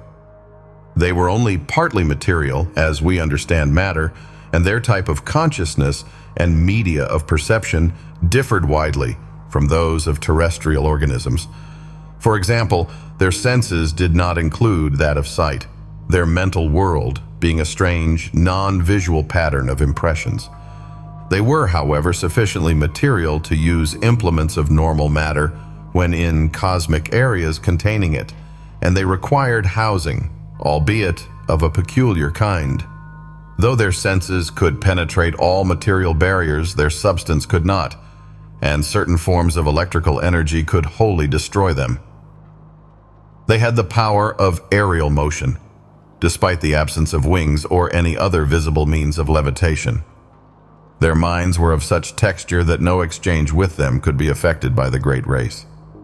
When these things had come to the earth, they had built mighty basalt cities of windowless towers and had preyed horribly upon the beings they found. Thus it was when the minds of the great race sped across the void from that obscure, transgalactic world known in the disturbing and debatable Eltdown Shards as Yith. The newcomers, with the instruments they created, had found it easy to subdue the predatory entities and drive them down to those caverns of inner earth which they had already joined to their abodes and begun to inhabit. Then they had sealed the entrances and left them to their fate, afterward occupying most of their great cities and preserving certain important buildings for reasons connected more with superstition than with indifference, boldness, or scientific and historical zeal. But as the eons passed, there came vague evil signs that the elder things were growing strong and numerous in the inner world. There were sporadic eruptions of a particularly hideous character in certain small and remote cities of the Great Race, and in some of the deserted elder cities which the Great Race had not peopled, places where the paths to the gulfs below had not been properly sealed or guarded. After that, greater precautions were taken, and many of the paths were closed forever, though a few were left with sealed trapdoors for strategic use in fighting the elder things if ever they broke forth in unexpected places. The eruptions of the elder things must have been shocking beyond all description, since they had permanently colored the psychology of the Great Race. Such was the fixed mood of horror that the very aspect of the creatures was left unmentioned. At no time was I able to gain a clear hint of what they looked like. There were veiled suggestions of a monstrous plasticity and of temporary lapses of visibility, while other fragmentary whispers referred to their control and military use of great winds. Singular whistling noises and colossal footprints made up of 5 circular toe marks seemed also to be associated with them. It was evident that the coming doom so desperately feared by the Great Race, the doom that was one day to send millions of keen minds across the chasm of time to strange bodies in the safer future, had to do with a final successful eruption of the elder beings. Mental projections down the ages had clearly foretold such a horror, and the Great Race had resolved that none who could escape should face it. That the foray would be a matter of vengeance rather than an attempt to reoccupy the outer world, they knew from the planet's later history, for their projections showed the coming and going of subsequent races untroubled by the monstrous entities. Perhaps these entities had come to prefer Earth's inner abysses to the variable storm-ravaged surface, since light meant nothing to them. Perhaps, too, they were slowly weakening with the eons. Indeed, it was known that they would be quite dead in the time of the post-human beetle race, which the fleeing minds would tenant. Meanwhile, the Great Race maintained its cautious vigilance, with potent weapons ceaselessly ready despite the horrified banishing of the subject from common speech and visible records. And always the shadow of nameless fear hung about the sealed trapdoors and the dark windowless elder towers. That is the world of which my dreams brought me dim, scattered echoes every night. I cannot hope to give any true idea of the horror and dread contained in such echoes, for it was upon a wholly intangible quality, the sharp sense of pseudo-memory, that such feelings mainly depended. As I have said, my studies gradually gave me a defense against these feelings in the form of rational psychological explanations, and this saving influence was augmented by the subtle touch of accustomedness which comes with the passage of time. Yet in spite of everything, the vague, creeping terror would return momentarily now and then. It did not, however, engulf me as it had before, and after 1922 I lived a very normal life of work and recreation. In the course of years I began to feel that my experience, together with the kindred cases and the related folklore, ought to be definitely summarized and published for the benefit of serious students. Hence I prepared a series of articles briefly covering the whole ground and illustrated with crude sketches of some of the shapes, scenes, decorative motifs, and hieroglyphs remembered from the dreams. These appeared at various times during 1928 and 1929 in the Journal of the American Psychological Society, but did not attract much attention. Meanwhile, I continued to record my dreams with the minutest care, even though the growing stack of reports attained troublesomely vast proportions. On July 10, 1934, there was forwarded to me by the Psychological Society the letter which opened the culminating and most horrible phase of the whole mad ordeal. It was postmarked Pilbara, Western Australia, and bore the signature of one whom I found, upon inquiry, to be a mining engineer of considerable prominence. Enclosed were some very curious snapshots. I will reproduce the text in its entirety, and no reader can fail to understand how tremendous an effect it and the photographs had upon me. I was for a time almost stunned and incredulous, for although I had often thought that some basis of fact must underlie certain phases of the legends which had colored my dreams, I was nonetheless unprepared for anything like a tangible survival from a lost world remote beyond all imagination. Most devastating of all were the photographs, for here in cold, incontrovertible realism, there stood out against a background of sand certain worn-down, water-ridged, storm-weathered blocks of stone whose slightly convex tops and slightly concave bottoms told their own story. And when I studied them with a magnifying glass, I could see all too plainly, amidst the batterings and pittings, the traces of those vast curvilinear designs and occasional hieroglyphs whose significance had become so hideous to me. But here's the letter, which speaks for itself.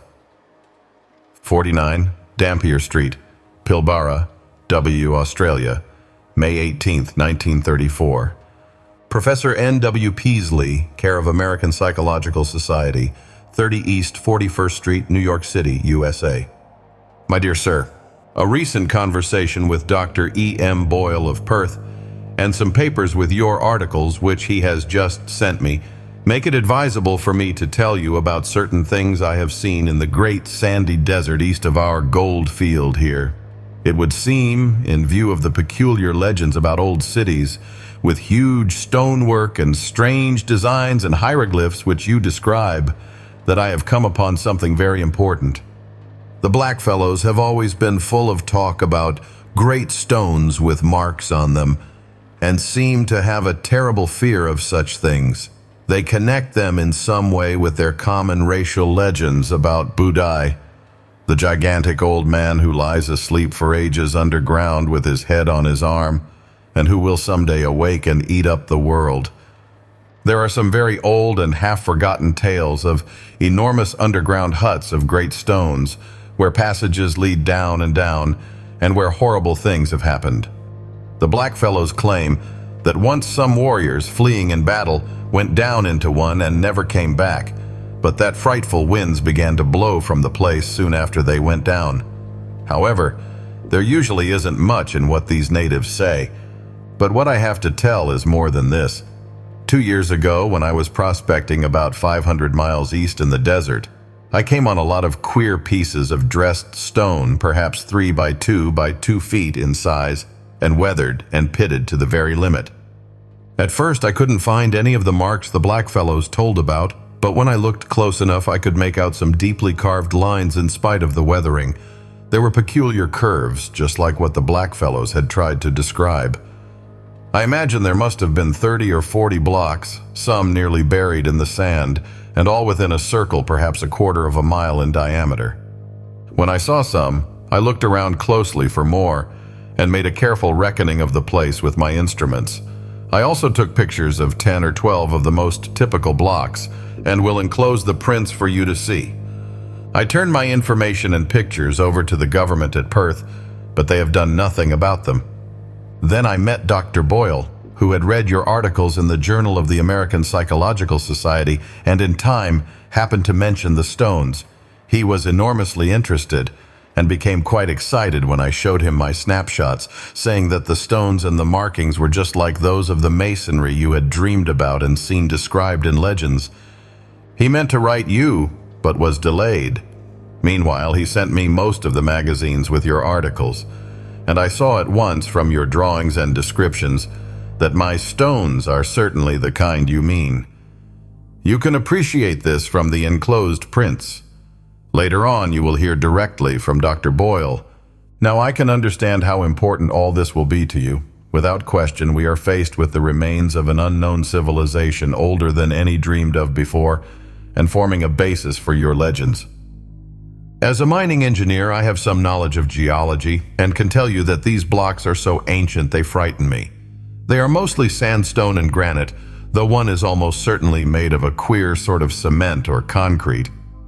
They bear evidence of water action, as if this part of the world had been submerged and come up again after long ages, all since those blocks were made and used. It is a matter of hundreds of thousands of years, or heaven knows how much more. I don't like to think about it, In view of your previous diligent work in tracking down the legends and everything connected with them, I cannot doubt but that you will want to lead an expedition to the desert and make some archaeological excavations. Both Dr. Boyle and I are prepared to cooperate in such work if you, or organizations known to you, can furnish the funds. I can get together a dozen miners for the heavy digging. The blackfellows would be of no use, for I've found that they have an almost maniacal fear of this particular spot. Boyle and I are saying nothing to others, for you very obviously ought to have precedence in any discoveries or credit. The place can be reached from Pilbara in about 4 days by motor tractor, which we'd need for our apparatus. It is somewhat west and south of Warburton's Path of 1873 and 100 miles southeast of Joanna Spring. We could float things up the De Grey River instead of starting from Pilbara, but all that can be talked over later. Roughly, the stones lie at a point about 22 degrees 3 minutes 14 seconds south latitude, 125 degrees 0 minutes 3 seconds east longitude. The climate is tropical and the desert conditions are trying. I shall welcome further correspondence upon this subject and am keenly eager to assist in any plan you may devise. After studying your articles, I am deeply impressed with the profound significance of the whole matter. Dr. Boyle will write later. When rapid communication is needed, a cable to Perth can be relayed by wireless. Hoping profoundly for an early message, believe me, most faithfully yours, Robert B. F. Mackenzie. Of the immediate aftermath of this letter, much can be learned from the press. My good fortune in securing the backing of Miskatonic University was great, and both Mr. Mackenzie and Dr. Boyle proved invaluable in arranging matters at the Australian end. We were not too specific with the public about our objects, since the whole matter would have lent itself unpleasantly to sensational and jocose treatment by the cheaper newspapers. As a result, printed reports were sparing, but enough appeared to tell of our quest for reported Australian ruins and to chronicle our various preparatory steps. Professor William Dyer of the college's geology department, leader of the Miskatonic Antarctic Expedition of 1932-31, Ferdinand C. Ashley of the Department of Ancient History, and Tyler M. Freeborn of the Department of Anthropology, together with my son Wingate, accompanied me. My correspondent Mackenzie came to Arkham early in 1935 and assisted in our final preparations.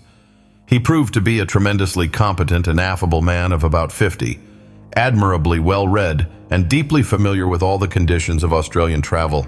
He had tractors waiting at Pilbara, and we chartered a tramp steamer sufficiently small to get up the river to that point. We were prepared to excavate in the most careful and scientific fashion, sifting every particle of sand and disturbing nothing which might seem to be in or near its original situation. Sailing from Boston aboard the Wheezy Lexington on March 28, 1935, we had a leisurely trip across the Atlantic and Mediterranean, through the Suez Canal, down the Red Sea, and across the Indian Ocean to our goal. I need not tell how the sight of the low, sandy West Australian coast depressed me, and how I detested the crude mining town and dreary gold fields where the tractors were given their last loads. Dr. Boyle, who met us, proved to be elderly, pleasant, and intelligent, and his knowledge of psychology led him into many long discussions with my son and me. Discomfort and expectancy were oddly mingled in most of us when at length our party of 18 rattled forth over the arid leagues of sand and rock. On Friday, May 31st, we forded a branch of the De Grey and entered the realm of utter desolation. A certain positive terror grew on me as we advanced to this actual site of the elder world behind the legends. A terror, of course, abetted by the fact that my disturbing dreams and pseudo-memories still beset me with unabated force. It was on Monday, June 3rd, that we saw the first of the half-buried blocks. I cannot describe the emotions with which I actually touched, in objective reality, a fragment of cyclopean masonry in every respect, like the blocks in the walls of my dream buildings. There was a distinct trace of carving, and my hands trembled as I recognized part of a curvilinear decorative scheme made hellish to me through years of tormenting nightmare and baffling research. A month of digging brought a total of some 1,250 blocks in varying stages of wear and disintegration. Most of these were carven megaliths with curved tops and bottoms. A minority were smaller, flatter, plain-surfaced, and square or octagonally cut like those of the floors and pavements in my dreams, while a few were singularly massive and curved or slanted in such a manner as to suggest use in vaulting or groining, or as parts of arches or round window casings.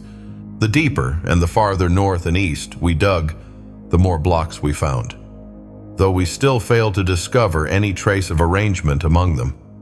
Professor Dyer was appalled at the measureless age of the fragments, and Freeborn found traces of symbols which fitted darkly into certain Papuan and Polynesian legends of infinite antiquity.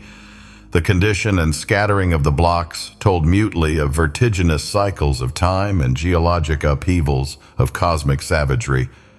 We had an aeroplane with us, and my son Wingate would often go up to different heights and scan the sand and rock waste for signs of dim, large-scale outlines, either differences of level or trails of scattered blocks. His results were virtually negative, for whenever he would one day think he had glimpsed some significant trend, he would, on his next trip, find the impression replaced by another equally insubstantial, a result of the shifting wind-blown sand. One or two of these ephemeral suggestions, though, affected me queerly and disagreeably. They seemed, after a fashion, to dovetail horribly with something I had dreamed or read, but which I could no longer remember. There was a terrible familiarity about them, which somehow made me look furtively and apprehensively over the abominable, sterile terrain toward the north and northeast. Around the first week in July, I developed an unaccountable set of mixed emotions about that general northeasterly region. There was horror, and there was curiosity. But more than that, there was a persistent and perplexing illusion of memory. I tried all sorts of psychological expedients to get these notions out of my head, but met with no success. Sleeplessness also gained upon me, but I almost welcomed this because of the resultant shortening of my dream periods. I acquired the habit of taking long, lone walks in the desert late at night, usually to the north or northeast, whither the sum of my strange new impulses seemed subtly to pull me. Sometimes on these walks I would stumble over nearly buried fragments of the ancient masonry. Though there were fewer visible blocks here than where we had started, I felt sure that there must be a vast abundance beneath the surface. The ground was less level than at our camp, and the prevailing high winds now and then piled the sand into fantastic temporary hillocks, exposing low traces of the elder stones while it covered other traces. I was queerly anxious to have the excavations extend to this territory, yet at the same time dreaded what might be revealed. Obviously, I was getting into a rather bad state, all the worse because I could not account for it. An indication of my poor nervous health can be gained from my response to an odd discovery which I made on one of my nocturnal rambles. It was on the evening of July 11th when the moon flooded the mysterious hillocks with a curious pallor. Wandering somewhat beyond my usual limits, I came upon a great stone which seemed to differ markedly from any we had yet encountered. It was almost wholly covered, but I stooped and cleared away the sand with my hands, later studying the object carefully and supplementing the moonlight with my electric torch.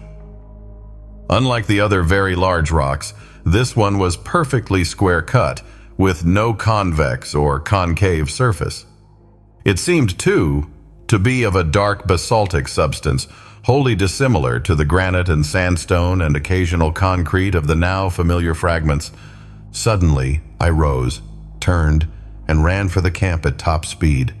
It was a wholly unconscious and irrational flight, and only when I was close to my tent did I fully realize why I had run. Then it came to me. The queer dark stone was something which I had dreamed and read about, and which was linked with the uttermost horrors of the eon-old legendary. It was one of the blocks of that basaltic elder masonry which the fabled great race held in such fear. The tall, windowless ruins left by those brooding, half-material alien things that festered in Earth's nether abysses and against whose wind-like invisible forces the trapdoors were sealed and the sleepless sentinels posted. I remained awake all night, but by dawn realized how silly I had been to let the shadow of a myth upset me. Instead of being frightened, I should have had a discoverer's enthusiasm. The next forenoon I told the others about my find, and Dyer, Freeborn, Boyle, my son and I set out to view the anomalous block. Failure, however, confronted us. I had formed no clear idea of the stone's location, and a late wind had wholly altered the hillocks of shifting sand. I come now to the crucial and most difficult part of my narrative, all the more difficult because I cannot be quite certain of its reality.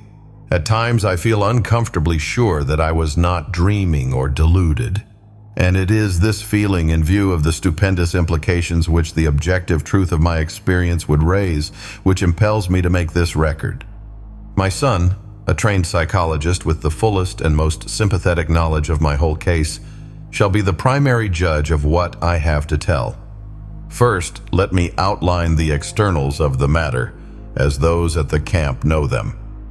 On the night of July 17th to the 18th, after a windy day, I retired early, but could not sleep. Rising shortly before 11, and afflicted as usual with that strange feeling regarding the northeastward terrain, I set out on one of my typical nocturnal walks, seeing and greeting only one person, an Australian miner named Tupper, as I left our precincts. The moon, slightly past full, shone from a clear sky, and drenched the ancient sands with a white, leprous radiance which seemed to me somehow infinitely evil. There was no longer any wind, nor did any return for nearly 5 hours, as amply attested by Tupper and others who saw me walking rapidly across the pallid, secret-guarding hillocks toward the northeast. About 3:30 a.m., a violent wind blew up, waking everyone in camp and felling 3 of the tents. The sky was unclouded, and the desert still blazed with that leprous moonlight. As the party saw to the tents, my absence was noted, but in view of my previous walks, this circumstance gave no one alarm. And yet, as many as 3 men, all Australians, seemed to feel something sinister in the air. Mackenzie explained to Professor Freeborn that this was a fear picked up from blackfellow folklore, the natives having woven a curious fabric of malignant myth about the high winds, which at long intervals sweep across the sands under a clear sky. Such winds, it is whispered, blow out of the great stone huts under the ground, where terrible things have happened, and are never felt except near places where the big marked stones are scattered. Close to 4, the gale subsided as suddenly as it had begun, leaving the sand hills in new and unfamiliar shapes. It was just past 5, with the bloated, fungoid moon sinking in the west, when I staggered into camp, hatless, tattered, features scratched and ensanguined, and without my electric torch. Most of the men had returned to bed, but Professor Dyer was smoking a pipe in front of his tent. Seeing my winded and almost frenzied state, he called Dr. Boyle, and the 2 of them got me on my cot and made me comfortable. My son, roused by the stir, soon joined them, and they all tried to force me to lie still and attempt sleep. But there was no sleep for me. My psychological state was very extraordinary, different from anything I had previously suffered. After a time, I insisted upon talking, nervously and elaborately explaining my condition. I told them I had become fatigued and had lain down in the sand for a nap. There had, I said, been dreams even more frightful than usual, and when I was awaked by the sudden high wind, my overwrought nerves had snapped. I had fled in panic, frequently falling over half-buried stones and thus gaining my tattered and bedraggled aspect. I must have slept long, hence the hours of my absence. Of anything strange, either seen or experienced, I hinted absolutely nothing, exercising the greatest self-control in that respect. But I spoke of a change of mind regarding the whole work of the expedition, and urged a halt in all digging toward the northeast. My reasoning was patently weak, for I mentioned a dearth of blocks, a wish not to offend the superstitious miners, a possible shortage of funds from the college, and other things either untrue or irrelevant. Naturally, no one paid the least attention to my new wishes, not even my son, whose concern for my health was obvious. The next day I was up and around the camp, but took no part in the excavations. Seeing that I could not stop the work, I decided to return home as soon as possible for the sake of my nerves, and made my son promise to fly me in the plane to Perth, 1,000 miles to the southwest. As soon as he had surveyed the region I wished let alone. If I reflected the thing I had seen was still visible, I might decide to attempt a specific warning, even at the cost of ridicule. It was just conceivable that the miners who knew the local folklore might back me up. Humoring me, my son made the survey that very afternoon, flying over all the terrain my walk could possibly have covered. Yet nothing of what I had found remained in sight. It was the case of the anomalous basalt block all over again. The shifting sand had wiped out every trace. For an instant, I half regretted having lost a certain awesome object in my stark fright. But now I know that the loss was merciful. I can still believe my whole experience an illusion, especially if, as I devoutly hope, that hellish abyss is never found. Wingate took me to Perth on July 20th, though declining to abandon the expedition and return home. He stayed with me until the 25th, when the steamer for Liverpool sailed. Now, in the cabin of the Empress, I am pondering long and frantically upon the entire matter, and have decided that my son at least must be informed. It shall rest with him whether to diffuse the matter more widely. In order to meet any eventuality, I have prepared this summary of my background, as already known in a scattered way to others, and will now tell as briefly as possible what seemed to happen during my absence from the camp that hideous night. Nerves on edge, and whipped into a kind of perverse eagerness by that inexplicable, dread-mingled mnemonic urge toward the northeast, I plodded on beneath the evil burning moon. Here and there I saw, half shrouded by sand, those primal cyclopean blocks left from nameless and forgotten aeons. The incalculable age and brooding horror of this monstrous waste began to oppress me as never before, and I could not keep from thinking of my maddening dreams, of the frightful legends which lay behind them, and of the present fears of natives and miners concerning the desert and its carven stones. And yet I plodded on as if to some eldritch rendezvous, more and more assailed by bewildering fancies, compulsions, and pseudo-memories. I thought of some of the possible contours of the lines of stones as seen by my son from the air, and wondered why they seemed at once so ominous and so familiar. Something was fumbling and rattling at the latch of my recollection, while another unknown force sought to keep the portal barred. The night was windless, and the pallid sand curved upward and downward like frozen waves of the sea. I had no goal, but somehow plowed along as if with fate-bound assurance. My dreams welled up into the waking world so that each sand-embedded megalith seemed part of endless rooms and corridors of pre-human masonry, carved and hieroglyphed with symbols that I knew too well from years of custom as a captive mind of the great race. At moments I fancied I saw those omniscient conical horrors moving about at their accustomed tasks, and I feared to look down lest I find myself one with them in aspect. Yet all the while I saw the sand-covered blocks as well as the rooms and corridors, the evil burning moon as well as the lamps of luminous crystal, the endless desert as well as the waving ferns beyond the windows. I was awake and dreaming at the same time. I do not know how long or how far, or indeed in just what direction I had walked when I first spied the heap of blocks bared by the day's wind. It was the largest group in one place that I had seen so far, and so sharply did it impress me that the visions of fabulous eons faded suddenly away. Again, there were only the desert and the evil moon and the shards of an unguessed past. I drew close and paused, and cast the added light of my electric torch over the tumbled pile. A hillock had blown away, leaving a low, irregularly round mass of megaliths and smaller fragments some 40 feet across and from 2 to 8 feet high. From the very outset, I realized that there was some utterly unprecedented quality about those stones. Not only was the mere number of them quite without parallel, but something in the sand-worn traces of design arrested me as I scanned them under the mingled beams of the moon and my torch. Not that any one differed essentially from the earlier specimens we had found. It was something subtler than that. The impression did not come when I looked at one block alone, but only when I ran my eye over several almost simultaneously.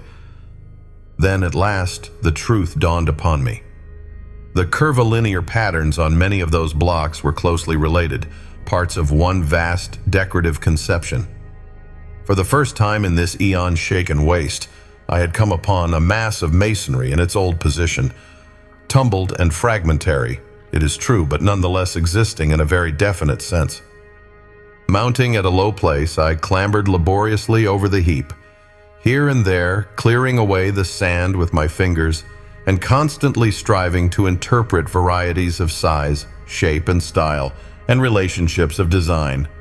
After a while, I could vaguely guess at the nature of the bygone structure and at the designs which had once stretched over the vast surfaces of the primal masonry.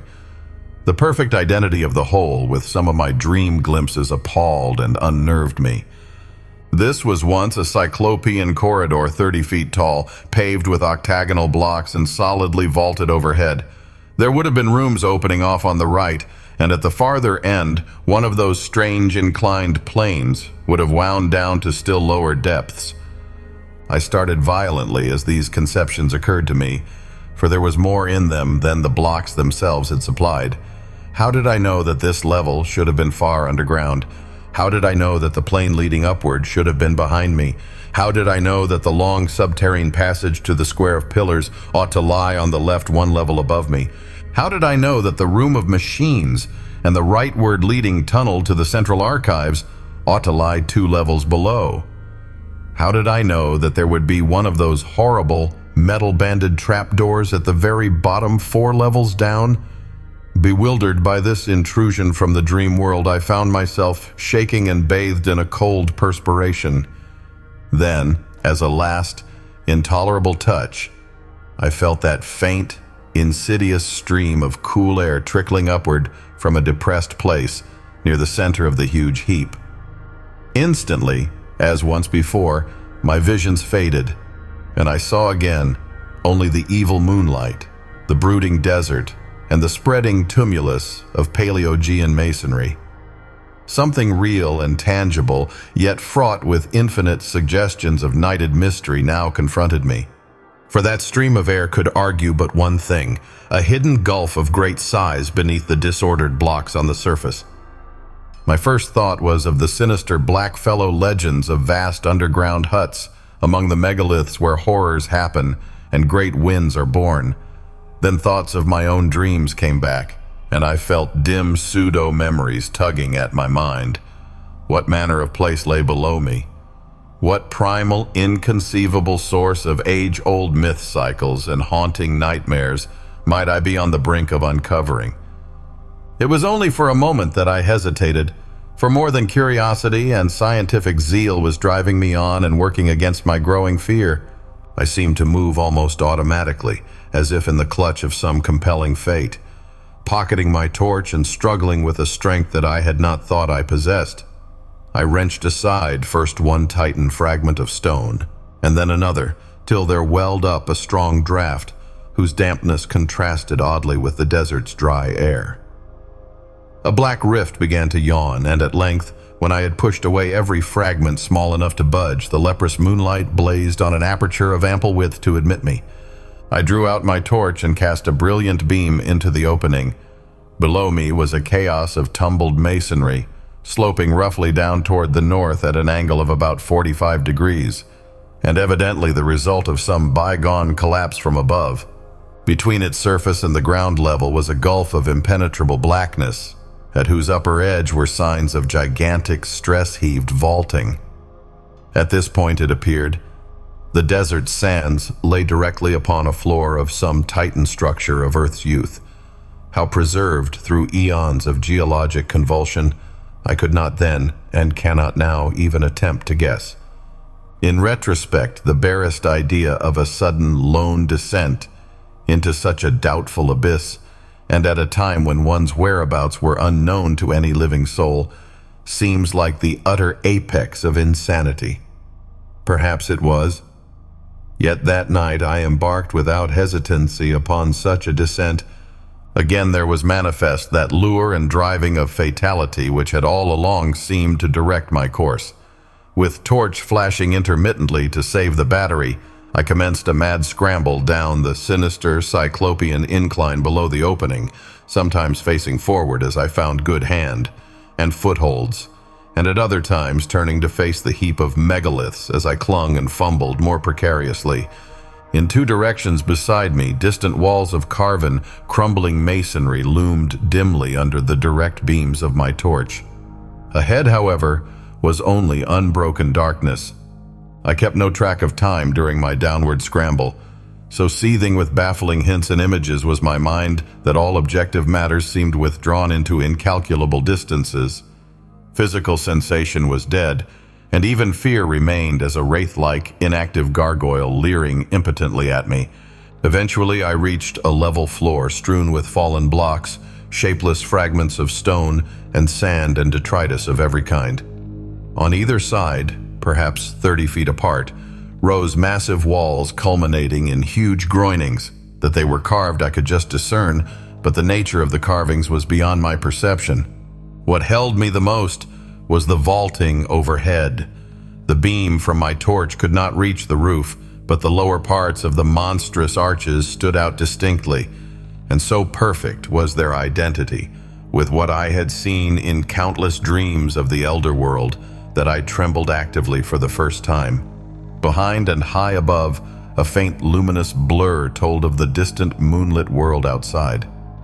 Some vague shred of caution warned me that I should not let it out of my sight, lest I have no guide for my return. I now advanced toward the wall at my left, where the traces of carving were plainest. The littered floor was nearly as hard to traverse as the downward heap had been, but I managed to pick my difficult way. At one place I heaved aside some blocks and locked away the detritus to see what the pavement was like, and shuddered at the utter fateful familiarity of the great octagonal stones whose buckled surface still held roughly together. Reaching a convenient distance from the wall, I cast the searchlight slowly and carefully over its worn remnants of carving. Some bygone influx of water seemed to have acted on the sandstone surface, while there were curious incrustations which I could not explain.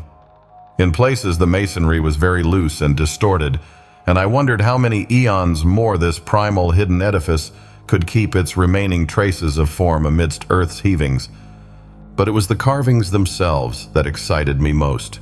Despite their time-crumbled state, they were relatively easy to trace at close range, and the complete, intimate familiarity of every detail almost stunned my imagination. That the major attributes of this hoary masonry should be familiar was not beyond normal credibility. Powerfully impressing the weavers of certain myths, they had become embodied in a stream of cryptic lore which somehow, coming to my notice during the amnesic period, had evoked vivid images in my subconscious mind. But how could I explain the exact and minute fashion in which each line and spiral of these strange designs tallied with what I had dreamed for more than a score of years? What obscure, forgotten iconography could have reproduced each subtle shading and nuance which so persistently, exactly, and unvaryingly besieged my sleeping vision night after night? For this was no chance or remote resemblance. Definitely and absolutely, the millennially ancient, eon-hidden corridor in which I stood was the original of something I knew in sleep as intimately as I knew my own house in Crane Street, Arkham. True, my dreams showed the place in its undecayed prime, but the identity was no less real on that account. I was wholly and horribly oriented. The particular structure I was in was known to me. Known, too, was its place in that terrible, elder city of dreams. That I could visit, unerringly, any point in that structure, or in that city, which had escaped the changes and devastations of uncounted ages, I realized with hideous and instinctive certainty. What in heaven's name could all this mean? How had I come to know what I knew? And what awful reality could lie behind those antique tales of the beings who had dwelt in this labyrinth of primordial stone? Words can convey only fractionally the welter of dread and bewilderment which ate at my spirit. I knew this place. I knew what lay before me and what had lain overhead before the myriad towering stories had fallen to dust and debris in the desert. No need now, I thought with a shudder, to keep that faint blur of moonlight in view. I was torn betwixt a longing to flee and a feverish mixture of burning curiosity and driving fatality. What had happened to this monstrous megalopolis of old in the millions of years since the time of my dreams? Of the subterranean mazes which had underlain the city and linked all the Titan towers, how much had still survived the writhings of Earth's crust? Had I come upon a whole buried world of unholy archaism? Could I still find the house of the writing master, and the tower where Sagha, the captive mind from the star-headed vegetable carnivores of Antarctica, had chiseled certain pictures on the blank spaces of the walls? Would the passage at the second level down to the Hall of the Alien Minds be still unchoked and traversable? In that hall, the captive mind of an incredible entity, a half-plastic denizen of the hollow interior of an unknown trans-Plutonian planet 18 million years in the future, had kept a certain thing which it had modeled from clay. I shut my eyes and put my hand to my head in a vain, pitiful effort to drive these insane dream fragments from my consciousness. Then for the first time I felt acutely the coolness, motion, and dampness of the surrounding air. Shuddering, I realized that a vast chain of eon-dead black gulfs must indeed be yawning somewhere beyond and below me. I thought of the frightful chambers and corridors and inclines as I recalled them from my dreams. Would the way to the Central Archives still be open? Again, that driving fatality tugged insistently at my brain as I recalled the awesome records that once lay cased in those rectangular vaults of rustless metal. There, said the dreams and legends, had reposed the whole history, past and future, of the cosmic space-time continuum, written by captive minds from every orb and every age in the solar system. Madness, of course, but had I not now stumbled into a nighted world as mad as I? I thought of the locked metal shelves and of the curious knob twistings needed to open each one. My own came vividly into my consciousness. How often had I gone through that intricate routine of varied turns and pressures in the terrestrial vertebrate section on the lowest level? Every detail was fresh and familiar. If there were such a vault as I had dreamed of, I could open it in a moment. It was then that madness took me utterly. An instant later, and I was leaping and stumbling over the rocky debris toward the well-remembered incline to the depths below. From that point forward, my impressions are scarcely to be relied on. Indeed, I still possess a final, desperate hope that they all form parts of some demonic dream or illusion born of delirium. A fever raged in my brain, and everything came to me through a kind of haze, sometimes only intermittently. The rays of my torch shot feebly into the engulfing blackness, bringing phantasmal flashes of hideously familiar walls and carvings, all blighted with the decay of ages.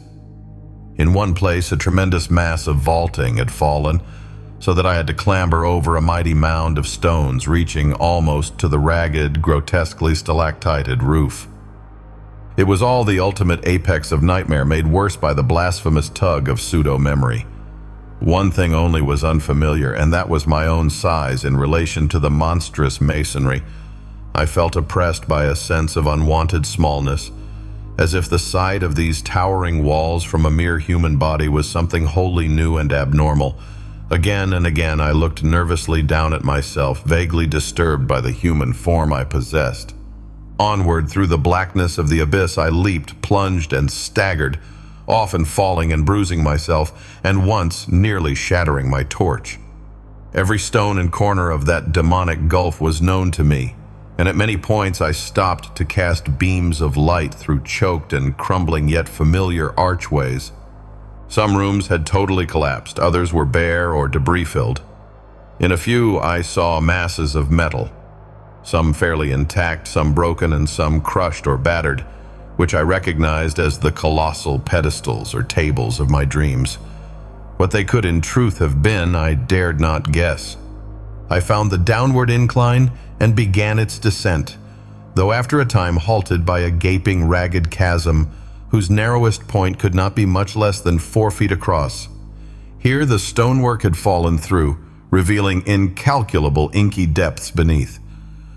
I knew there were 2 more cellar levels in this Titan edifice, and trembled with fresh panic as I recalled the metal-clamped trapdoor on the lowest one. There could be no guards now, for what had lurked beneath had long since done its hideous work and sunk into its long decline. By the time of the post-human beetle race, it would be quite dead. And yet, as I thought of the native legends, I trembled anew. It cost me a terrible effort to vault that yawning chasm, since the littered floor prevented a running start, but madness drove me on.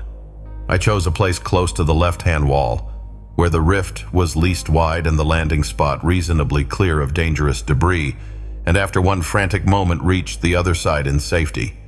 At last, gaining the lower level, I stumbled on past the archway of the room of machines, within which were fantastic ruins of metal, half buried beneath fallen vaulting.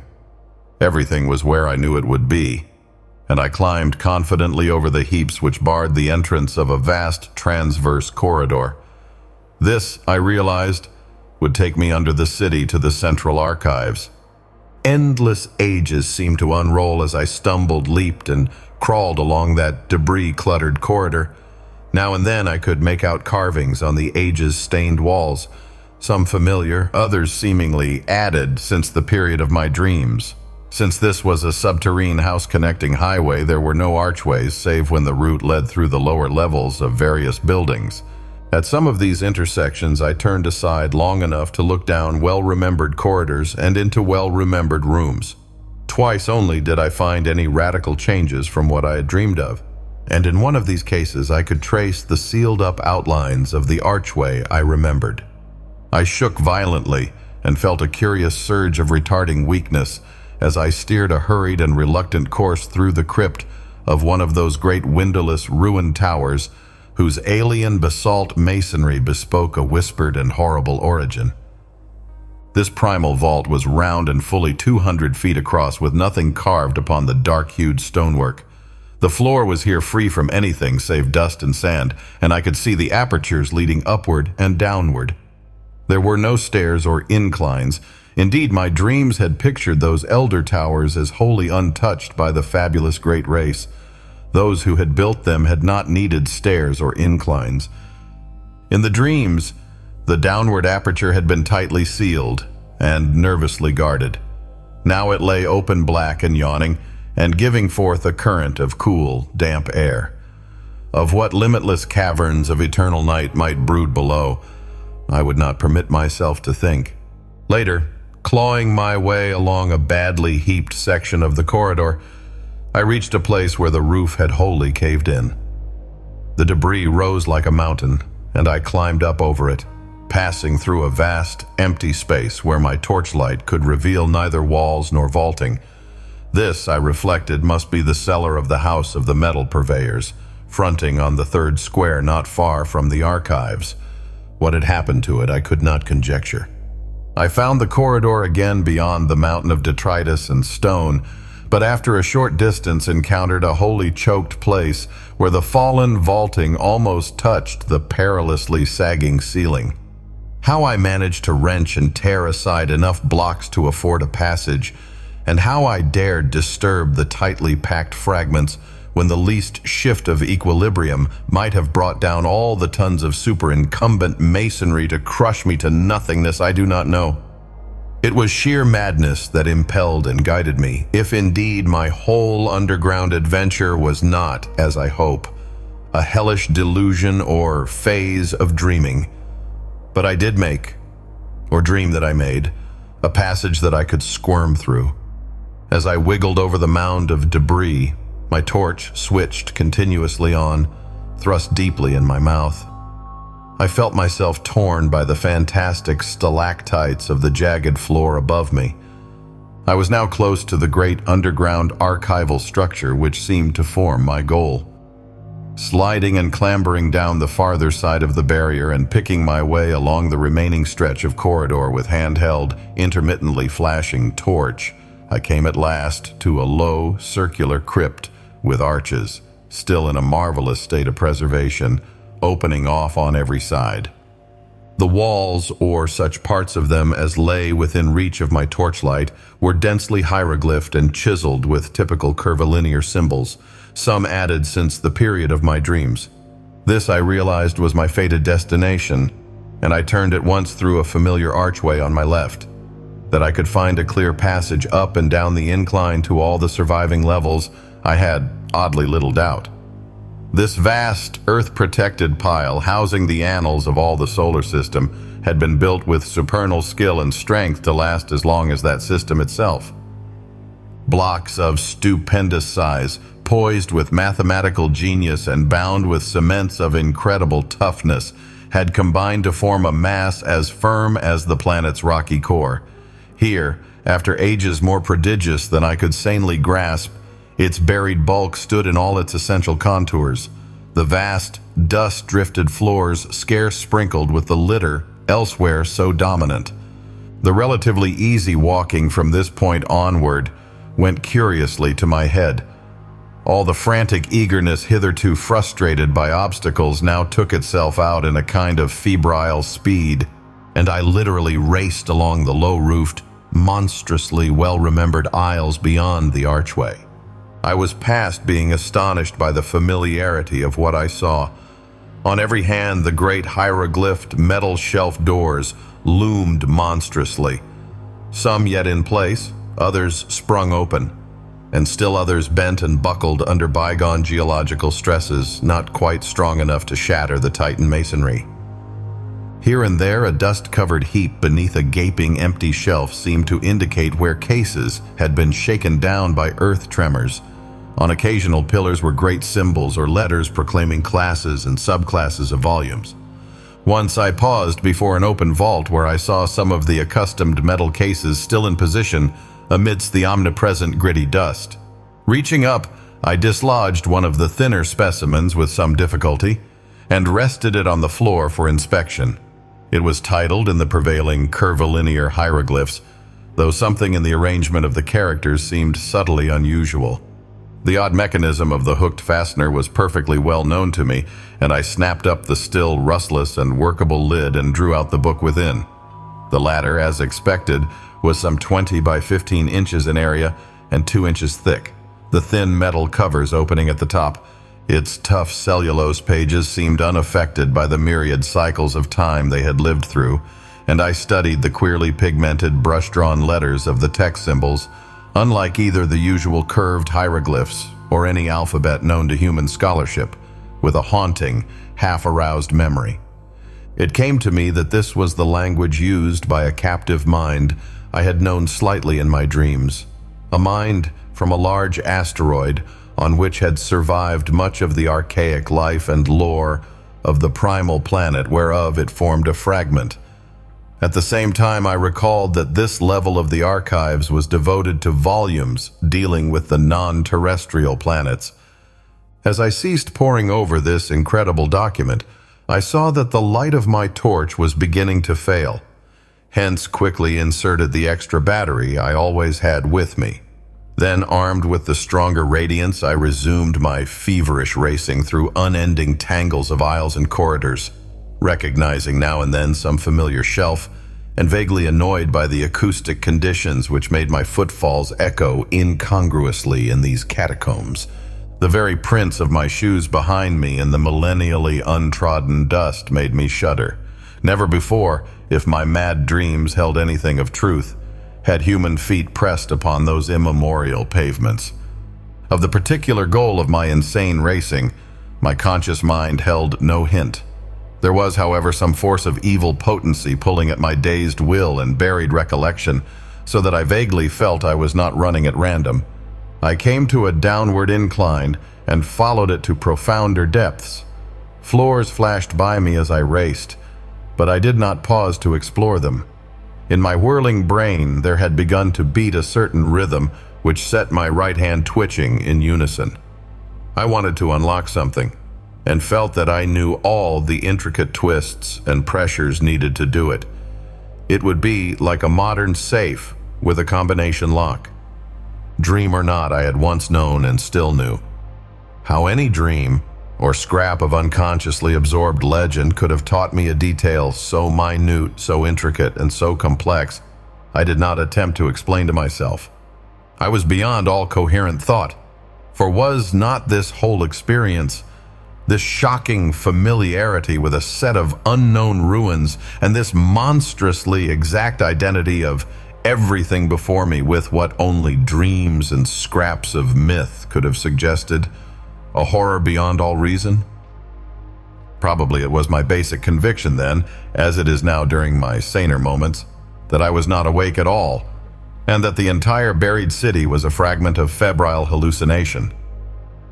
Eventually, I reached the lowest level and struck off to the right of the incline. For some shadowy reason, I tried to soften my steps, even though I lost speed thereby. There was a space I was afraid to cross on this last, deeply buried floor. As I drew near it, I recalled what thing in that space I feared. It was merely one of the metal-barred and closely guarded trapdoors. There would be no guards now, and on that account I trembled and tiptoed as I had done in passing through that black basalt vault where a similar trapdoor had yawned. I felt a current of cool, damp air, as I had felt there, and wished that my course led in another direction. Why I had to take the particular course I was taking, I did not know. When I came to the space, I saw that the trapdoor yawned widely open. Ahead the shelves began again, and I glimpsed on the floor before one of them a heap very thinly covered with dust where a number of cases had recently fallen. At the same moment, a fresh wave of panic clutched me, though for some time I could not discover why.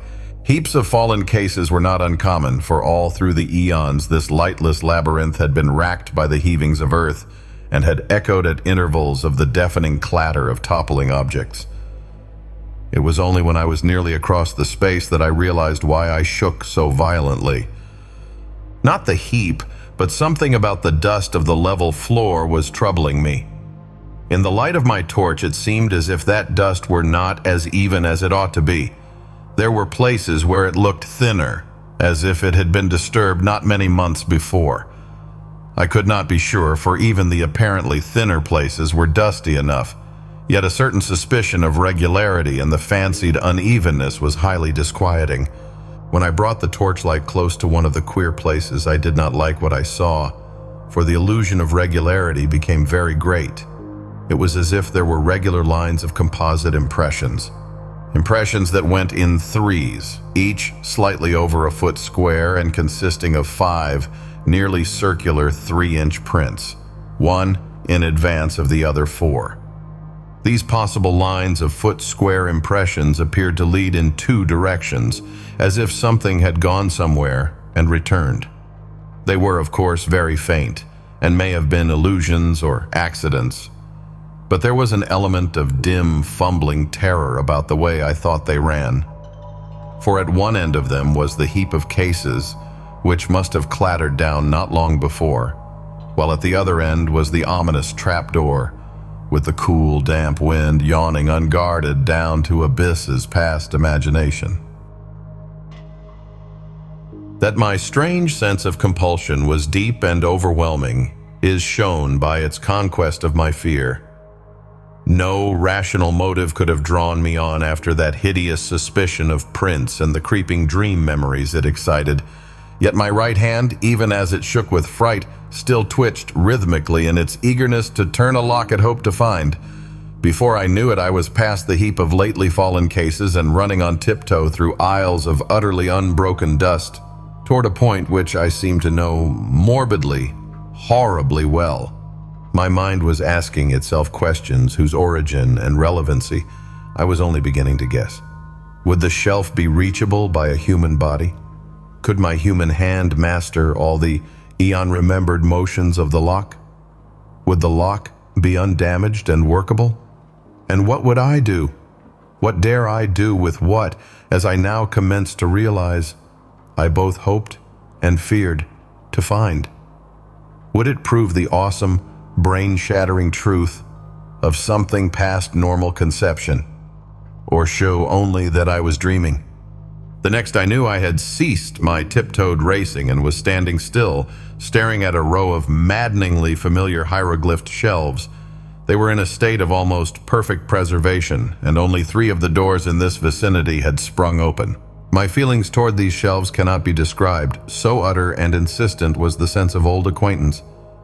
I was looking high up at a row near the top and wholly out of my reach, and wondering how I could climb to best advantage. An open door 4 rows from the bottom would help, and the locks of the closed doors formed possible holds for hands and feet. I would grip the torch between my teeth as I had in other places where both hands were needed. Above all, I must make no noise. How to get down what I wished to remove would be difficult, but I could probably hook its movable fastener in my coat collar and carry it like a knapsack. Again, I wondered whether the lock would be undamaged. That I could repeat each familiar motion, I had not the least doubt, but I hoped the thing would not scrape or creak, and that my hand could work it properly.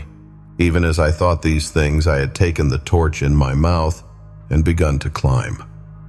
The projecting locks were poor supports, but as I had expected, the opened shelf helped greatly. I used both the swinging door and the edge of the aperture itself in my ascent, and managed to avoid any loud creaking. Balanced on the upper edge of the door and leaning far to my right, I could just reach the lock I sought. My fingers, half numb from climbing, were very clumsy at first, but I soon saw that they were anatomically adequate, and the memory rhythm was strong in them. Out of unknown gulfs of time, the intricate, secret motions had somehow reached my brain correctly in every detail. For after less than 5 minutes of trying, there came a click whose familiarity was all the more startling because I had not consciously anticipated it. In another instant, the metal door was slowly swinging open with only the faintest grating sound. Dazedly, I looked over the row of grayish case ends thus exposed, and felt a tremendous surge of some wholly inexplicable emotion. Just within reach of my right hand was a case whose curving hieroglyphs made me shake with a pang infinitely more complex than one of mere fright. Still shaking, I managed to dislodge it amidst a shower of gritty flakes and ease it over toward myself without any violent noise. Like the other case I had handled, it was slightly more than 20 by 15 inches in size, with curved mathematical designs in low relief. In thickness, it just exceeded 3 inches. Crudely wedging it between myself and the surface I was climbing, I fumbled with the fastener and finally got the hook free. Lifting the cover, I shifted the heavy object to my back and let the hook catch hold of my collar. Hands now free, I awkwardly clambered down to the dusty floor and prepared to inspect my prize. Kneeling in the gritty dust, I swung the case around and rested it in front of me. My hands shook, and I dreaded to draw out the book within almost as much as I longed, and felt compelled to do so. It had very gradually become clear to me what I ought to find, and this realization nearly paralyzed my faculties. If the thing were there, and if I were not dreaming, the implications would be quite beyond the power of the human spirit to bear. What tormented me most was my momentary inability to feel that my surroundings were a dream. The sense of reality was hideous, and again becomes so as I recall the scene. At length, I tremblingly pulled the book from its container and stared fascinatedly at the well-known hieroglyphs on the cover. It seemed to be in prime condition, and the curvilinear letters of the title held me in almost as hypnotized a state as if I could read them. Indeed, I cannot swear that I did not actually read them in some transient and terrible access of abnormal memory. I do not know how long it was before I dared to lift that thin metal cover. I temporized and made excuses to myself.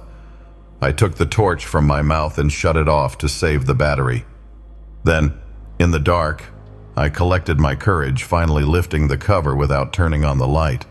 Last of all, I did indeed flash the torch upon the exposed page, steeling myself in advance to suppress any sound, no matter what I should find. I looked for an instant, then collapsed. Clenching my teeth, however, I kept silent. I sank wholly to the floor and put a hand to my forehead amidst the engulfing blackness. What I dreaded and expected was there.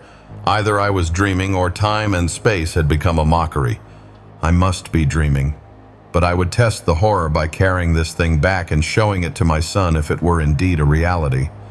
My head swam frightfully, even though there were no visible objects in the unbroken gloom to swirl about me. Ideas and images of the starkest terror, excited by vistas which my glimpse had opened up, began to throng in upon me and cloud my senses. I thought of those possible prints in the dust and trembled at the sound of my own breathing as I did so. Once again I flashed on the light and looked at the page as a serpent's victim may look at his destroyer's eyes and fangs. Then, with clumsy fingers in the dark, I closed the book, put it in its container, and snapped the lid and the curious, hooked fastener. This was what I must carry back to the outer world, if it truly existed, if the whole abyss truly existed, if I and the world itself truly existed. Just when I tottered to my feet and commenced my return, I cannot be certain. It comes to me oddly, as a measure of my sense of separation from the normal world, that I did not even once look at my watch during those hideous hours underground. Torch in hand, and with the ominous case under one arm, I eventually found myself tiptoeing in a kind of silent panic, past the draft-giving abyss and those lurking suggestions of prints. I lessened my precautions as I climbed up the endless inclines, but could not shake off a shadow of apprehension which I had not felt on the downward journey.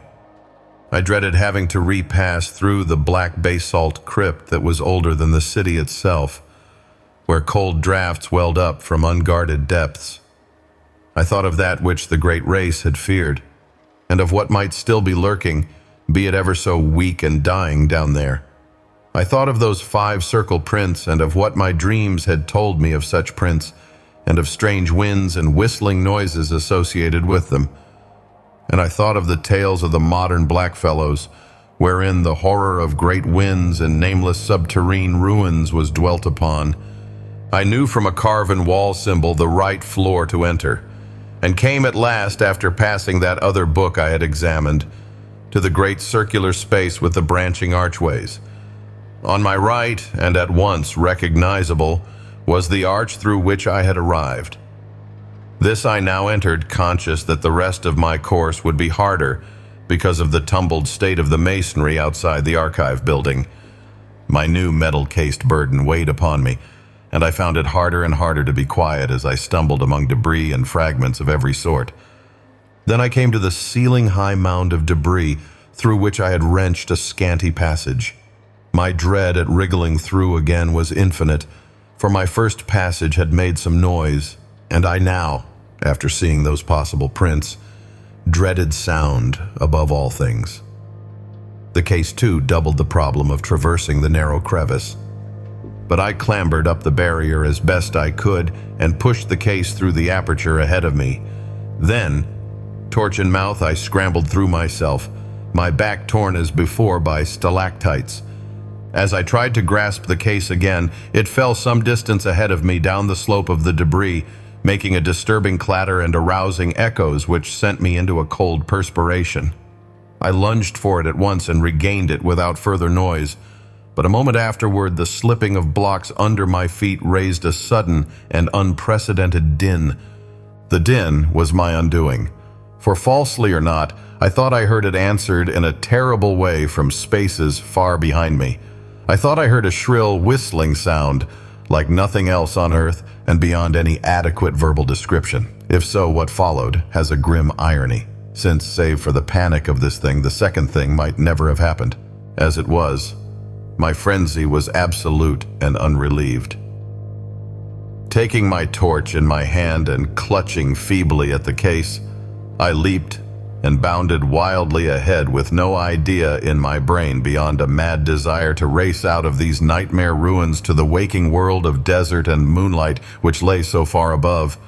I hardly knew it when I reached the mountain of debris which towered into the vast blackness beyond the caved-in roof, and bruised and cut myself repeatedly in scrambling up its steep slope of jagged blocks and fragments. Then came the great disaster. Just as I blindly crossed the summit, unprepared for the sudden dip ahead, my feet slipped utterly and I found myself involved in a mangling avalanche of sliding masonry whose cannon-loud uproar split the black cavern air in a deafening series of earth-shaking reverberations. I have no recollection of emerging from this chaos, but a momentary fragment of consciousness shows me as plunging and tripping and scrambling along the corridor amidst the clangor. Case and torch still with me. Then, just as I approached that primal basalt crypt I had so dreaded, utter madness came. For as the echoes of the avalanche died down, there became audible a repetition of that frightful alien whistling I thought I had heard before. This time there was no doubt about it, and what was worse, it came from a point not behind but ahead of me. Probably I shrieked aloud then. I have a dim picture of myself as flying through the hellish basalt vault of the Elder Things, and hearing that damnable alien sound piping up from the open, unguarded door of limitless, nether blacknesses. There was a wind, too, not merely a cool, damp draft, but a violent, purposeful blast, belching savagely and frigidly from that abominable gulf whence the obscene whistling came. There are memories of leaping and lurching over obstacles of every sort, with that torrent of wind and shrieking sound growing moment by moment and seeming to curl and twist purposefully around me as it struck out wickedly from the spaces behind and beneath. Though in my rear, that wind had the odd effect of hindering instead of aiding my progress, as if it acted like a noose or lasso thrown around me. Heedless of the noise I made, I clattered over a great barrier of blocks and was again in the structure that led to the surface. I recall glimpsing the archway to the room of machines, and almost crying out as I saw the incline leading down to where one of those blasphemous trapdoors must be yawning 2 levels below. But instead of crying out, I muttered over and over to myself that this was all a dream from which I must soon awake. Perhaps I was in camp, perhaps I was at home in Arkham.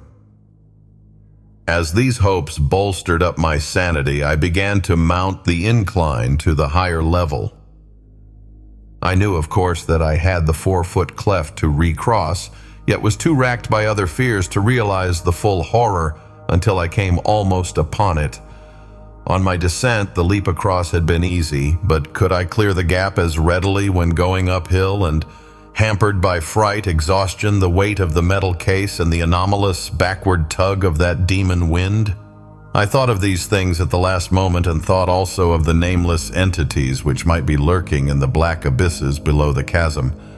My wavering torch was growing feeble, but I could tell by some obscure memory when I neared the cleft. The chill blasts of wind and the nauseous whistling shrieks behind me were for the moment like a merciful opiate, dulling my imagination to the horror of the yawning gulf ahead. And then I became aware of the added blasts and whistling in front of me, tides of abomination surging up through the cleft itself from depths unimagined and unimaginable. Now indeed the essence of pure nightmare was upon me. Sanity departed, and ignoring everything except the animal impulse of flight, I merely struggled and plunged upward over the incline's debris as if no gulf had existed. Then I saw the chasm's edge, leaped frenziedly with every ounce of strength I possessed, and was instantly engulfed in a pandemonium vortex of loathsome sound and utter, materially tangible blackness. This is the end of my experience, so far as I can recall. Any further impressions belong wholly to the domain of phantasmagoria delirium. Dream, madness, and memory merged wildly together in a series of fantastic, fragmentary delusions which can have no relation to anything real. There was a hideous fall through incalculable leagues of viscous, sentient darkness, and a babble of noises utterly alien to all that we know of the earth and its organic life. Dormant, rudimentary senses seemed to start into vitality within me, telling of pits and voids peopled by floating horrors and leading to sunless crags and oceans and teeming cities of windowless basalt towers upon which no light ever shone. Secrets of the primal planet and its immemorial eons flashed through my brain without the aid of sight or sound, and there were known to me things which not even the wildest of my former dreams had ever suggested, and all the while cold fingers of damp vapor clutched and picked at me, and that eldritch, damnable whistling shrieked fiendishly above all the alternations of babble and silence in the whirlpools of darkness around. Afterward, there were visions of the Cyclopean city of my dreams, not in ruins, but just as I had dreamed of it. I was in my conical, non-human body again and mingled with crowds of the great race and the captive minds who carried books up and down the lofty corridors and vast inclines. Then, superimposed upon these pictures, were frightful, momentary flashes of a non-vestial consciousness involving desperate struggles, a writhing free from clutching tentacles of whistling wind, an insane bat-like flight through half-solid air, a feverish burrowing through the cyclone-whipped dark, and a wild stumbling and scrambling over fallen masonry. Once there was a curious, intrusive flash of half-sight, a faint, diffuse suspicion of bluish radiance far overhead. Then there came a dream of wind, pursued climbing and crawling, of wriggling into a blaze of sardonic moonlight, through a jumble of debris which slid and collapsed after me amidst a morbid hurricane. It was the evil, monotonous beating of that maddening moonlight which at last told me of the return of what I had once known as the objective waking world. I was clawing prone through the sands of the Australian desert, and around me shrieked such a tumult of wind as I had never before known on our planet's surface. My clothing was in rags, and my whole body was a mass of bruises and scratches. Full consciousness returned very slowly, and at no time could I tell just where delirious dream left off and true memory began. There had seemed to be a mound of Titan blocks, an abyss beneath it, a monstrous revelation from the past, and a nightmare horror at the end. But how much of this was real? My flashlight was gone, and likewise any metal case I may have discovered. Had there been such a case, or any abyss, or any mound?